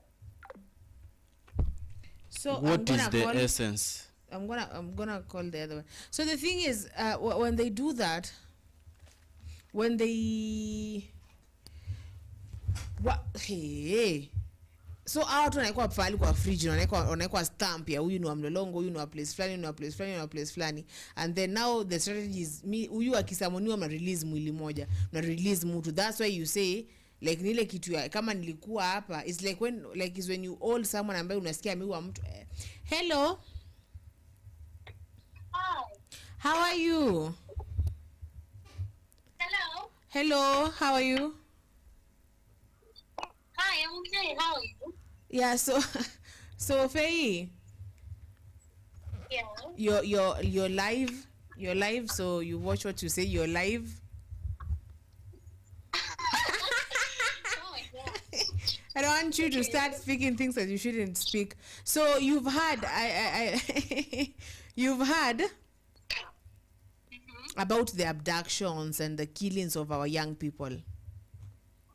Oh yes, I have. So what would you say as a young person? What would you say? What would you tell these leaders? What would I say? Mm-hmm. There's nothing to say. All of them just have to go. They are all the same. All of them they are the same. They Aki. just pretend they are different, But they are not. the same. We have, if at all there's going to be a change, we have to remove every single person that has been there. And of course that's not possible. You know? Yes, that's my take. We were talking what? None of them is to have. What? They're just ruining our country. Aki, like they are ruining our country. Going down, like nini ina happen? Wao wanakuwa reason ati unajua hata nilikuwa natuambia venye wana reason ingekuwa better. Waseme it has happened because of this. This is happening because of this. It's trying to pave way for this. None of that is happening. You know. Yes. Yes. So you're not sure the meaning behind everything that is happening. Like they're abducting people who are busy talking the truth. Tunaishi tu ile story ya Mtarikimea na zile story zilikuwa tunafanya high school. Walai. Aki. And the only way out, the other leaders they used to die of something. I don't know what happened to them. That has to happen with these our leaders right now. Yes. Before I get abducted. Yes. Yes. Okay, thank you, Mommy. We shall talk later. Shopping. Okay, bye. Bye-bye. So yes, that is tumesikia Mr. Peter, tumemsikia Fei. We have heard from our senior and we're hearing from a young person, okay? So we should stop these killings. I'm going to read the comments there and then we go home before it starts to rain. Oh, of which I've been sent something.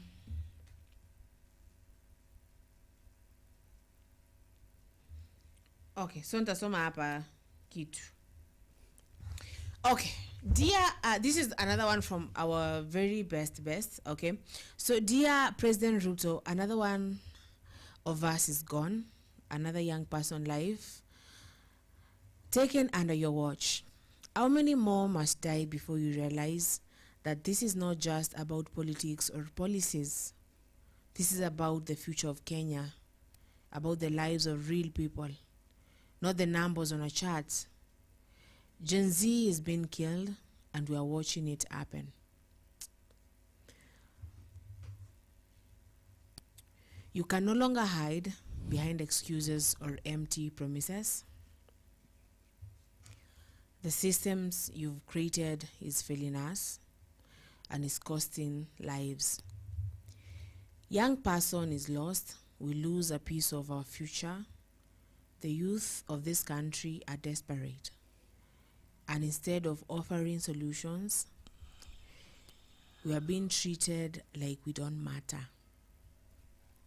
What is the government doing to protect us? What are you doing to ensure this doesn't keep happening? If you don't act now, don't be shocked when the Gen Zs take action.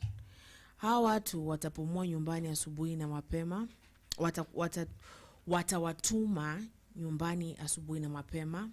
We are tired of seeing our friends and families suffer, tired of seeing more of us buried while the powerful do nothing. We are not asking for much, just the chance to live, to work, to contribute. If we are silenced, we will not be forgotten. We demand justice. We demand change. We demand to feel safe in our own country. The time of action is now.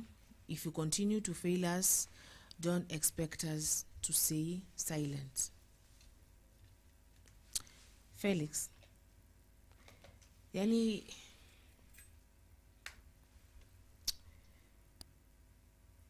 wa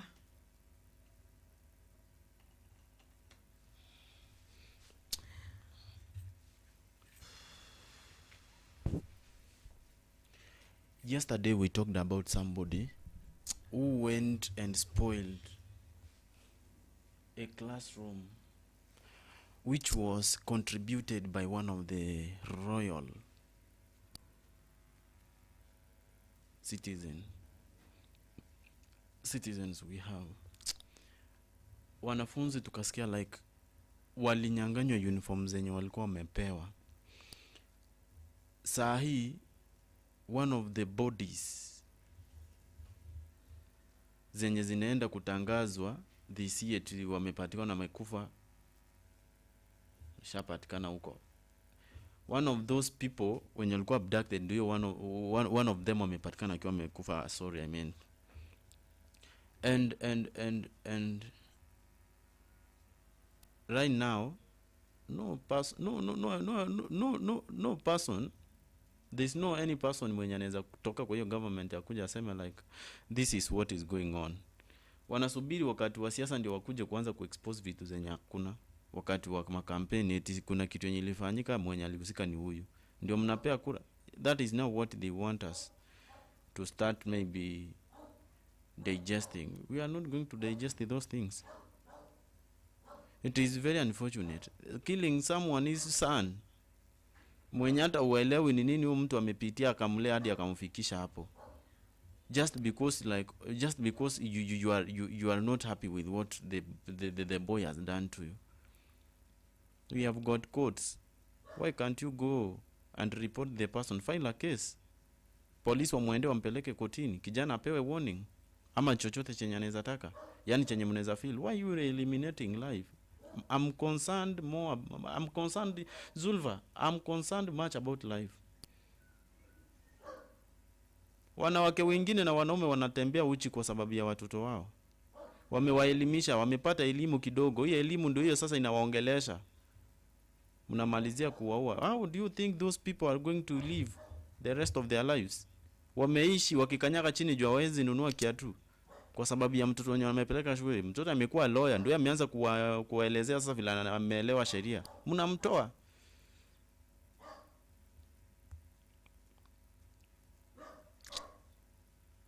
I'm going to read the comments pale.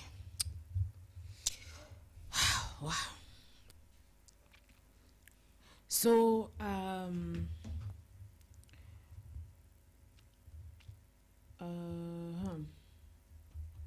let me read this from my own accounts. Pala mwana kuna Gypsy kona anasema Zulfa, this is now the drama I was talking about. Okay, that one we read. And then Peter Kimani, thanks for the groundwork. And then Gypsy kona says, you live your life, do not swear. Yule lazima ningemwambia. Yule angeanza kuniambia mambo ambayo sifai kuambiwa live. So, but she's one of my childhood friends. And then Gypsy kona says, right, Peter Kimani akasema kwamba MP Sarasia caused drama at MP's retreat at Naivasha when PS Health was explaining that the Shah Sarasia said it's a scam at Naivasha retreat. And then Kim says, but Shah is not working. Na tunakatwa kwa payslip. Kwani wanapeleka hizo do wapi? But that is the question. Kwani hizo do zinaenda wapi? Okay? And then kuna Peter Kimani Gypsy is not a school. It's such as a legal detention. By the way, that thing Gypsy is illegal. Wanaiita hivyo. Watu ambao waliabducted walisema walikuwa wanaambiwa wanapelekwa Mount Kenya Discipline School. So it's not illegal. It's just some sketchy thing. Then kuna Gypsy anasema Zulfa, I'm on the call with Honorable Daniel Epuyo. Please, Ebu, give us the feedback. When you're done calling, give us the feedback of what amekwambia nini kuhusu situation. So let me yes, I would. Please, if you'd send it in our inbox. Tutafurahia sana. We would. Asema, let me finish talking to him. Did you want his number too? Yes, we do want his number too. So we need these people to really answer these questions. Please. Okay? And then if possible, please, you can send us that number. Kwanza mimi nilikutumia namba yangu ya WhatsApp. Please text me text me Gypsy and you will do something which is very good. In fact, you will do a very good thing. In fact, I'll appreciate if you can send it. Kwa hiyo namba yenye nilikutumia. Yeah. Okay. And then anasema Zulfa Felix will talk to you tomorrow. Let me tell Epuyo Daniel why I've called him. Okay, thank you. Sasa hapo tunasema bye bye. Wapo Felix, say your name, I say my name, we start going back home to our people. Peter anasema Faith is talking the truth. Yeah. Faye, I will invite her one day here. She's so opinionated when it comes to this. Actually, ni kama tu mimi. There are those people who get so emotional they start crying. She will cry hapa vibaya sana because alikuwa kwenye maandamano kipaumbele yale yengine, and she's so passionate about this. She doesn't want young people to keep on dying kila wakati ni young person amekufa. What is that? We need to stop recycling these leaders who don't even care about us. Unaona mtu ambaye mtoto wake anasomea shule kubwa anaenda kuchukua uniform ya mtoto ambaye hata hana chochote. Hebu malizia tafadhali. Felix, sema jina lako, niseme jina langu. Before niseme jina langu, pia si vizuri kufungia fan, si ni kweli? Kuna mmoja hapa ananiambia this is a positive response from this lady. Do you remember somebody mwenye ali request anunuliwe chai mchana? Do you remember? You don't remember somebody mwenye ali request anunuliwe chai mchana? Kwani ulikuwa wapi wakati alikuwa anasema, ama ni ile siasa nilikupiga like sasa umeshapitwa nyuma ndo maana uliboeka ukasema like mtu hata if possible you will delete the moment from your head? We, sema mtu amesema aje. Hata kuniambia eti kama usisome hiyo comment ya Unaanza kunyeshewa hapa nikienda nyumbani. Usisome hiyo comment ya Kim kwanza. Sisomi basi. Yes. Sema. Thanks so much Felix. I met Kim. Leo ndio nimejua kuna 5 different types of tea. Oh gosh.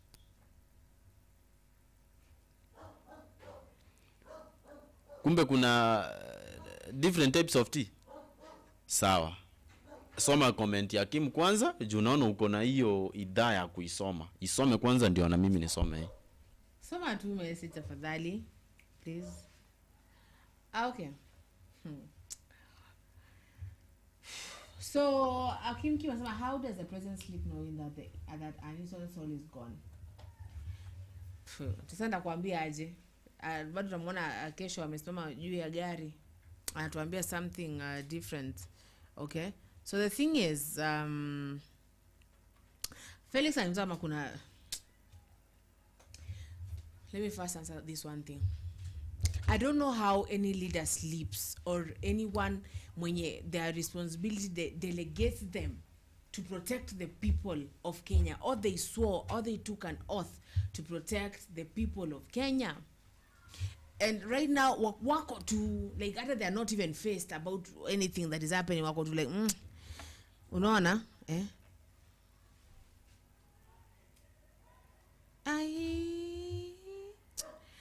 yani mi Kim nyinyi mtaniambia how man.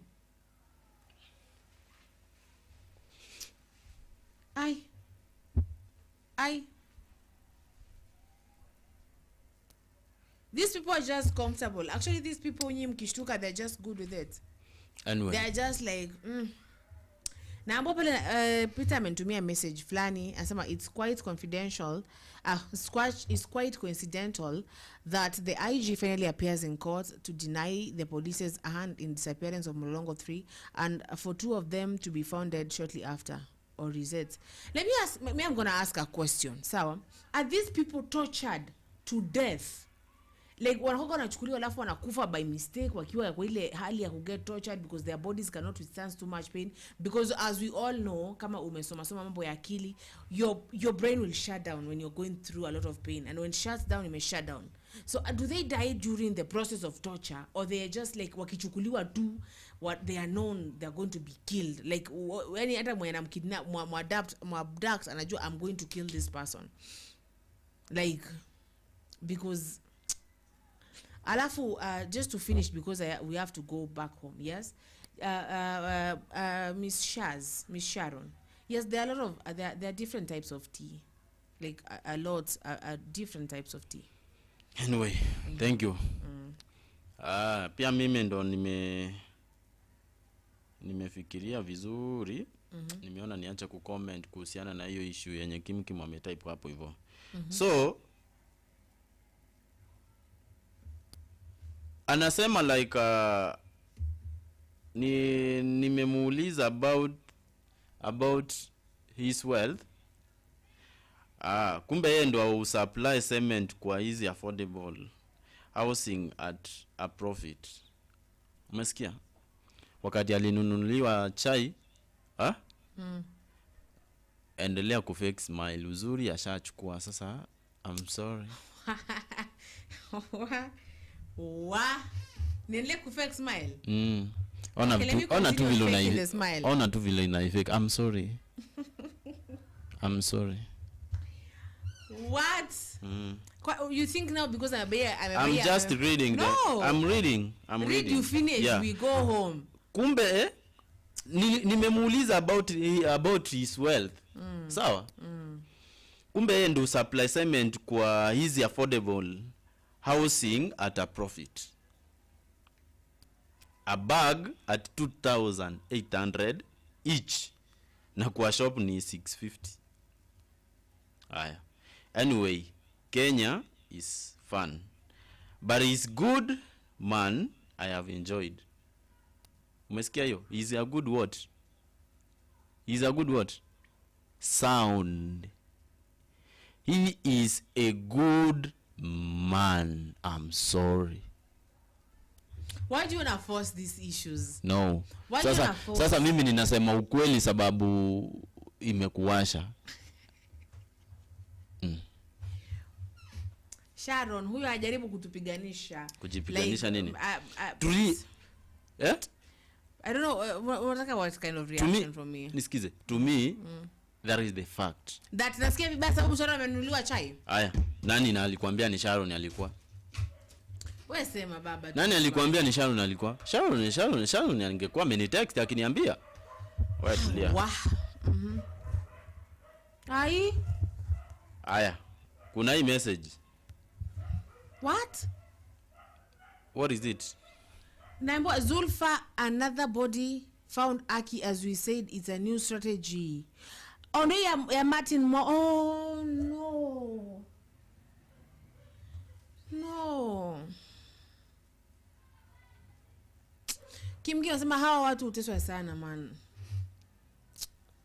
Please let us finish this. Sema tuende. Me, I don't have an issue with anyone getting both tea. Like, why would I have an issue with Nini? Kim is not my husband. Why would I have an issue with him buying tea to anyone now? I just saw it. Well, kwenda hakuna issue. Okay. Kim, you can buy tea to anyone that you want to buy tea. Okay. Yes? Okay. Aish. At least sayo umekuwa serious kidogo. Inaka weird. Even meaning by that hakuna mtu mwenye amebaki basi. I'm telling you the truth. Kama sasa kama another body found, si basi hakuna mwenye amebaki. Okay, Peter imepatikana wapi?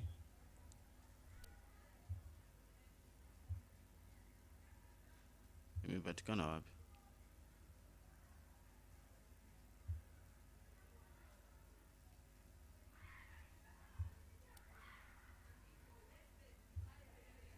In the city mortuary. Please, I wanna go home, Felix. Please, would you like really? Umeshamaliza kusoma message ya mtu ambaye amenunuliwa chai? Kwa hiyo city mortuary wakati hizo miili, okay, wakati miili when dead bodies are being registered kwa city mortuary, ni mtu yote tu analeta anarusha anaenda? Okay, I don't know how it works, what I Felix. You know, I'm trying not to. Does it mean the details cannot be maybe left there? Okay. Felix says ukipotea, I will go to all the mortuaries here and leave your picture there. Sawa? Just in case, because you know you expect the worst.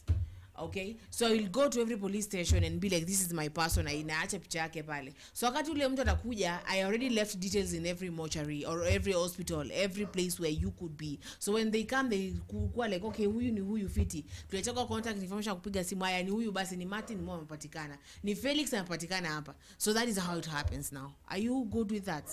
Are you good? That is how it happens mostly. So now, have you maliza kusoma your message?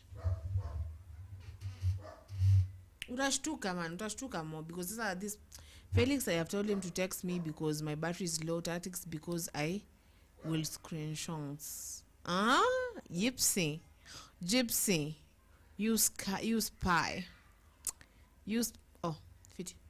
Sema nini? Sema your name, Aki, we go please. I'll just say my name and I say bye. Thank you so much, Gypsy. Sasa wewe Gypsy hapa tena. Anasema he doubts a certain guy anaitwa Gypsy. It's like he knows him and he is a government snitch working at NIS headquarters. Guy. Gypsy tena, Gypsy ameanza ku okay. Kabisa. Anyway. Huyo mse anaitwa Gypsy something watch. Huyo mse mwenye anaitwa Gypsy?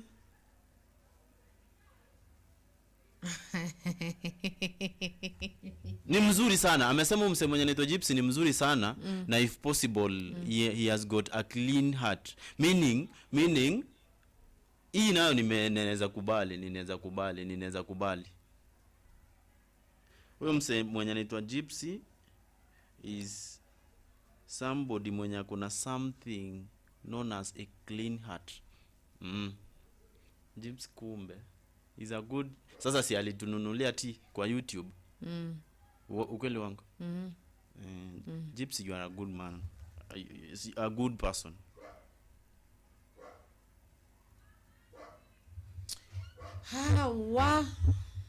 Let me ask you, even when they abduct, akiwale mzee kutoka hapa saa moja, unaweza sema nini please? Felix. Tuomba na Kim na nani?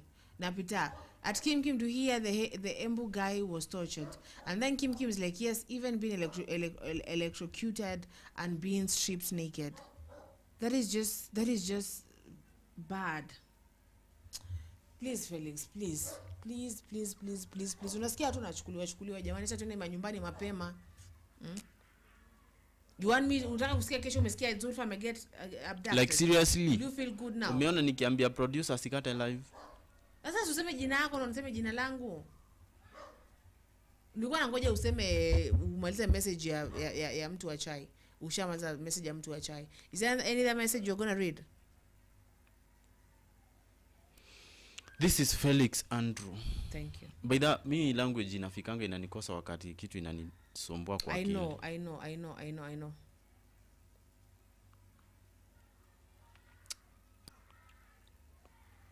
This is Felix Andrew, plain San Felix. I really appreciate for you for joining us, and tusikufe mapema. Hatutakufa mapema. Our dreams will come true. Kwa wale wenye wanaweza vata watch ya 12 million, life i come true. Yani dreams yao i come true while watch ya 24 million. Ni nini sasa unacheka? Yes. Mbona unacheka? Akiwa lie man. Nimekuwa ukicheka, unacheka nini? Si ninasema ukweli. Ai. No, akiwa ninaambia mwenye ananitazama, kwa mwenye anavaa watch ya 12 million, avaa ya 24 million. Felix mwenye anatumia haria egeuke ikue gani ile? Kama ile ya nani? Ile Lexus kubwa. Akinapita dreams zao ziongezeke, Gypsy the same way. Lakini kifo cha mapema haki hapana. May God be our shield from any evil spirit. Do they do the same thing to women? Do they electrocute them? Electrocute and strip them naked? Do they do the same to that? Because there's this one woman who has been abducted into a Caroline. Do they do the same? Maybe. Sasa ni wanaume wanatocha women ama ni wanawake wanatocha women? Hivi sijui man. Kama ni wanaume wanaweza tocha wanawake, be sure with me rape iwezi kwa sasa. Oui.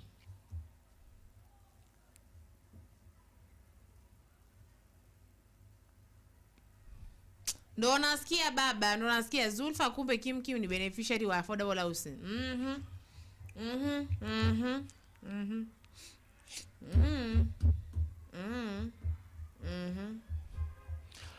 Wacha endelee kukaa endelee kubenefit kabisa, ndio at least atakuja kuniwekea mafuta. By the kasa hiyo anafaa hata aniwekea mafuta bwana. Mafuta ya Aria. You know Felix, yes? I'm going to tell you something, my dear. Acha kuweka hiyo kitu kwanza.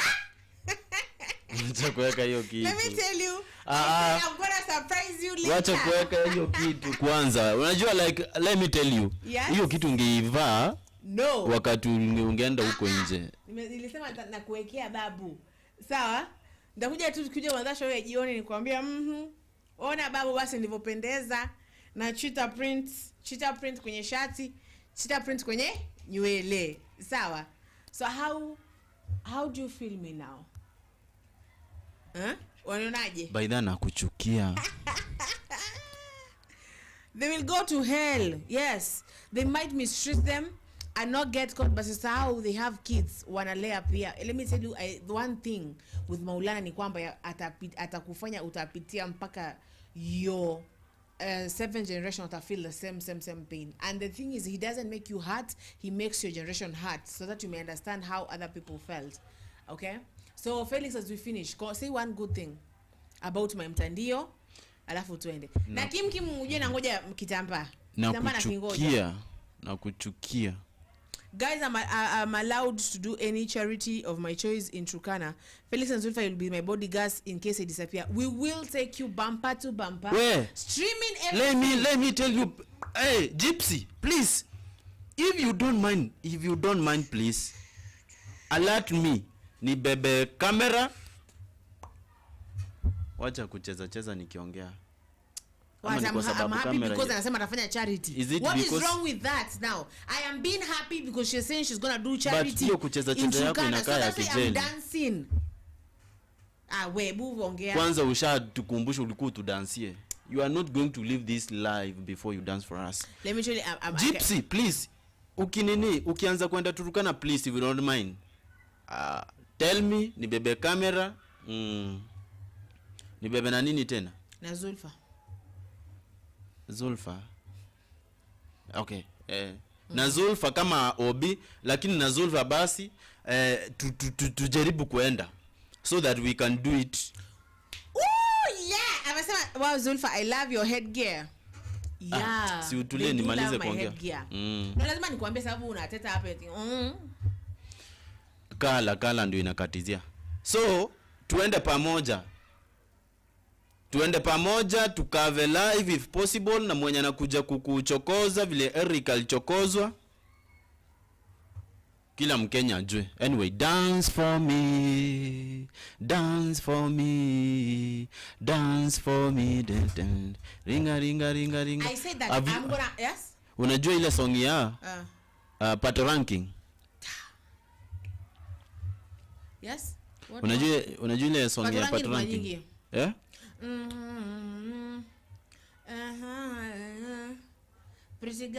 Unasema gani? Ngoma ni nyingi za live is so, anasema live is so sweet, sijui so sweet. When you have a great king. Okay. Life is na. When you have a great queen. What? Dance for me. Dance for me. Dance for me. La, la. Now, I want you to dance for Gypsy. What?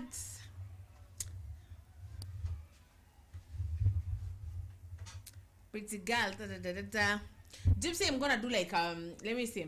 Under wimbe pale, go back. You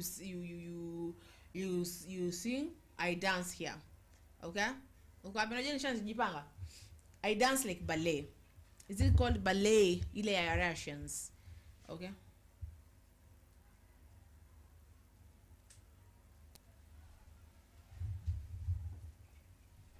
How do they start this? What are you doing? You're trying to do. Asa sisi kama unajidanganya babu, kama unadhani I'll come there and I'm not we wacha. Inaanza hivi. Babu unajidanganya. If you think Gypsy, if you want to see me dance like holy, ni text kwa WhatsApp. Nitakutumia a whole video of you, okay? Dancing. But right now I'm just gonna show you something small. So I can't just wait. Nimesema watu niwapeleke. Yes, we want to make it political just to help the kids and the MPs polite at the moment. Yes, please anytime. What are you doing, Felix? Felix unakuja kudance wewe? Felix amesema ata dance Lingala. Wacha ni mwacho ya dance. Pretty girl akiwalai mimi natoka hapa usiku wewe.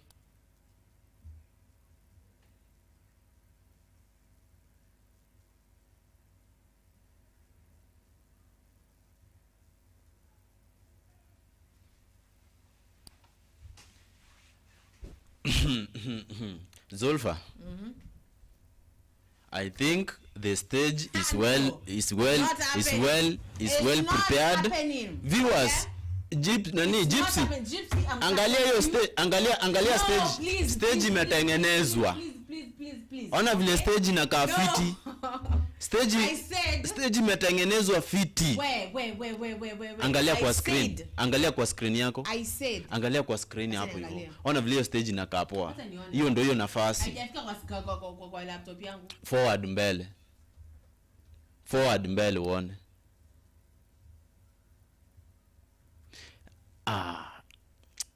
Leo tuna dansiwa at least. Mtu hawezi turingia hii miaka yote na hawezi make any. Cheki ilikuwa cheki amjui jokes. Gypsy, if you want to see me dance, I'm gonna. No. Unamtumia aje? My mother sees me dancing in front of like all these people. I'm gonna be chased out of my home. I can't. No. Stage. But I could dance like Producer ametengeneza stage. Wacha. Ona vile inakaa poa. Wacha. Ona vile inakaa poa. Enda huko to dance. No. Go and dance for us. I'm shy. No. I'm shy. No. Gypsy, I'm gonna send you an exclusive. No. Way. Gypsy alisema ni hapa. Kwani unataka enda kusikia rap peke yake? Yes. Ndakutumia wewe exclusively. Wale wengine ndawapeleka Sabina Joy. Hapana. So hapana. Yeah. Eka ngoma though. Niweke ngoma. Kutoka kwa kiti. Niweke ngoma? Yeah. Yeah. Ati niweke ngoma? Hapana, ndio hiyo stage. Weka ngoma. Mimi nacheza gitaa. Tuende kwa stage sisi wote. Nacheza gitaa, nikiimba ukidance. Are you serious now? Acha niende gitaa. Niende gitaa. Niende gitaa Zulfa. See that now. Dance. Wacha niende gitaa. Mimi wacha niende gitaa. Mimi najua kudance taarabu. Na sijavaa dera leo. Sijavaa dera. So it's gonna be really hard for me to dance. But this one I said that they're gonna dance a twist for us. Umemwona ampita mbele ya kamera? Wacha chukue guitar and dance twisty. And then me, I'm gonna go and come with a dera. And then I'm gonna be there like kidudu sawa. But for now I can't just do it. Or I'm gonna send you like Gypsy wewe. Gypsy, hebu ngoja tumuone pale artist akiperform. Enda pale mbele ya kamera wewe. Akiwale.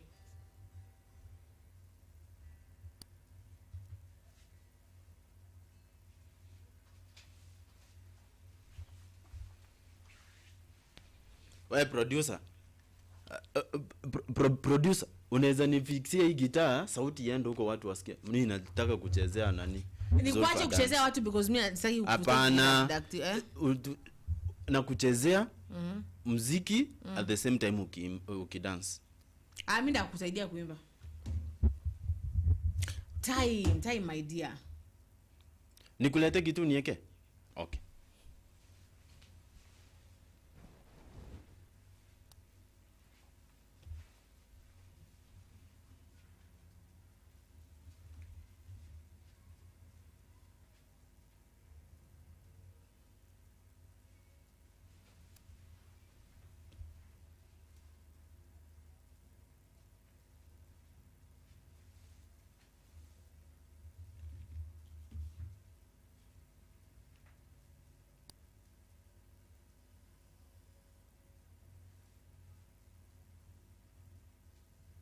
Peter, what did Maverick Kauko say? What did Maverick say?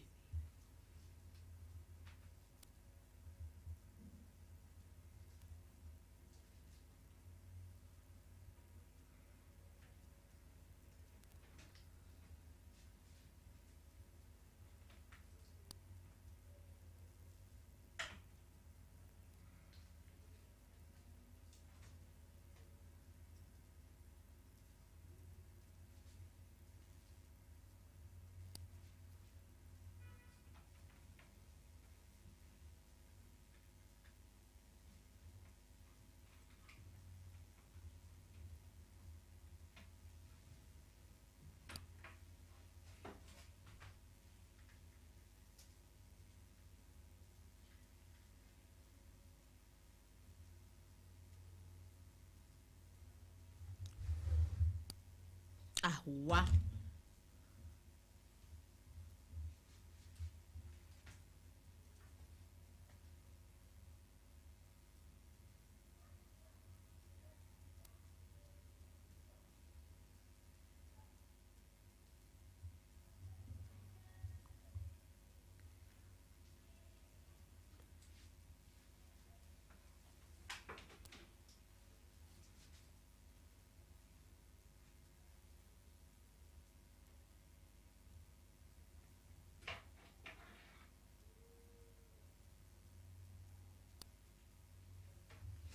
Felix, time. You and your producer, time. People are getting abducted out here. Already abducted watu hayuko present. Gypsy anasema ya kwamba, sorry guys, I will have to send the coffee here because I can't find anyone with M-Pesa. They are okay. Gypsy, there are apps. I'm gonna say there are apps that are not like M-Pesa. There are apps that actually just apps ambazo si M-Pesa, but the kama kuna moja inaitwaje? Let me see for you before you send M-Pesa.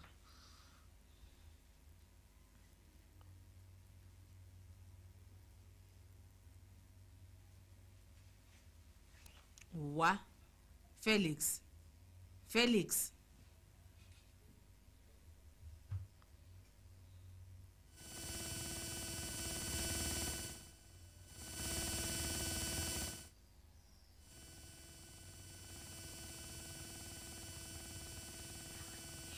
Zulfa, lazimu tuimbie. Producer, we fix. Producer, take your time, sir.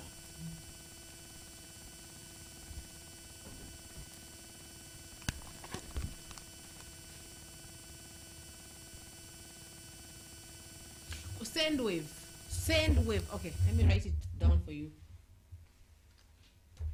This one my dad used to sing in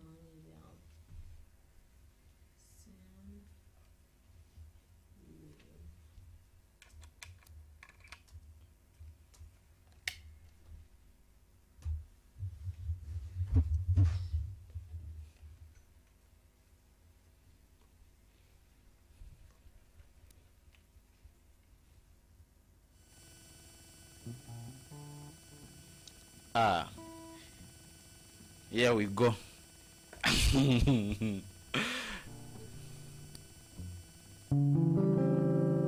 Gosh.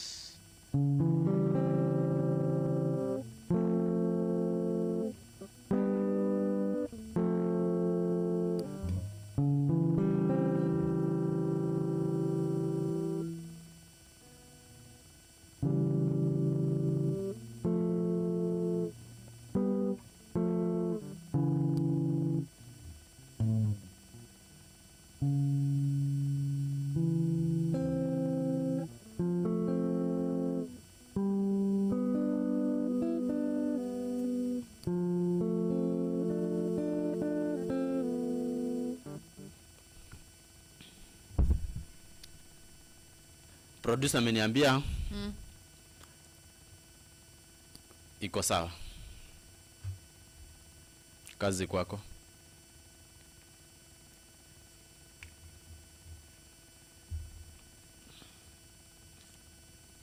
Ndio hii gitaa ukweli.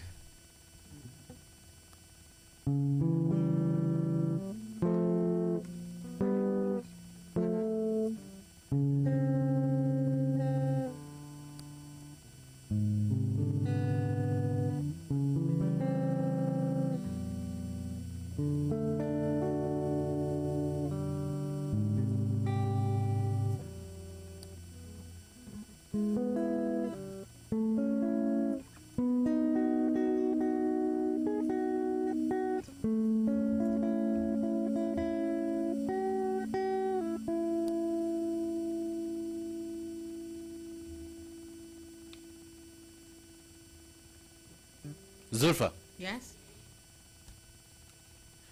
At this stage. All along there was yes.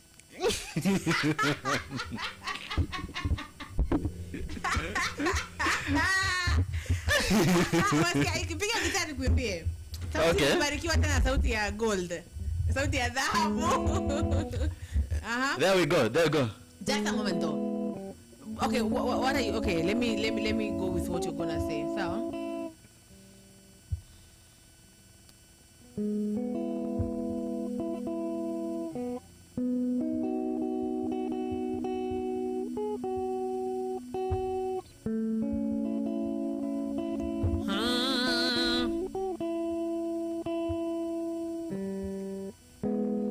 I hope the camera is on your side, yes? Is the camera on your side? I wanna make faces as I sing. It's just for fun, people, okay? It's just for fun.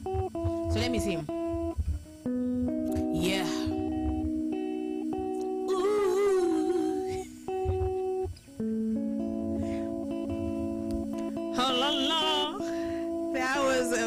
Piga guitar vizuri tusikie mimi sisikii vizuri. Piga like dududush. I want to hear it really good. So that now I can give you my sauti ya dhabu. Fanya. Use your headphone. My headphones. Yes. Na usipoimbia gypsy vizuri. No. Sauti naimba na sauti ya dhabu. It's just for fun, you people, okay? So, msini judge, mimi si Rihanna, okay? Haya. Okay. Okay. Hallelujah.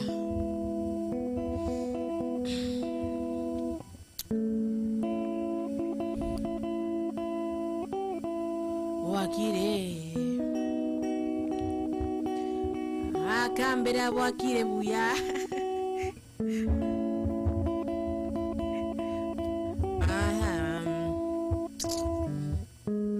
akantebi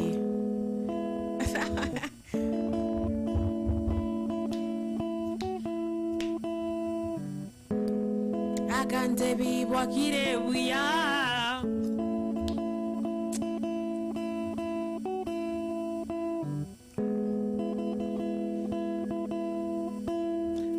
Mike ngoma karibu na wewe.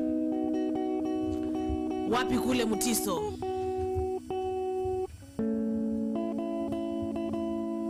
Wapi kule Mutiso akiwa pale Machakos City?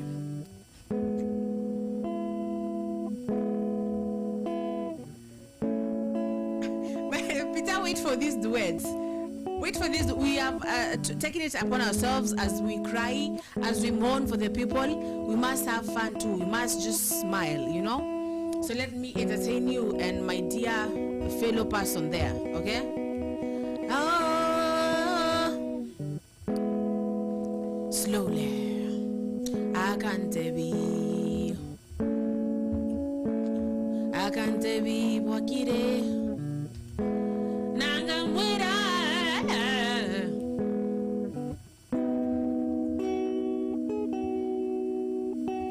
Wakire buya. I want to go gypsy I can sing. But thank you though. I can't be. I'm waiting for you to do it now. Sema tunasema wakire buya. Sawa? Felix, twende.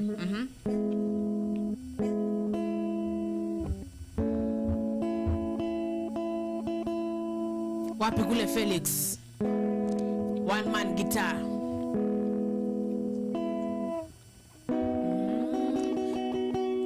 Now take it fast. Take it fast.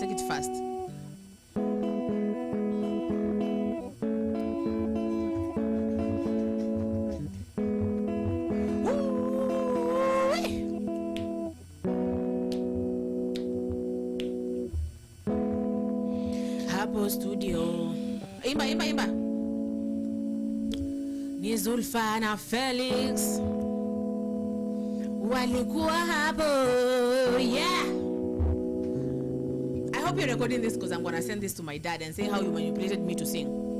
Oh, inkwenchete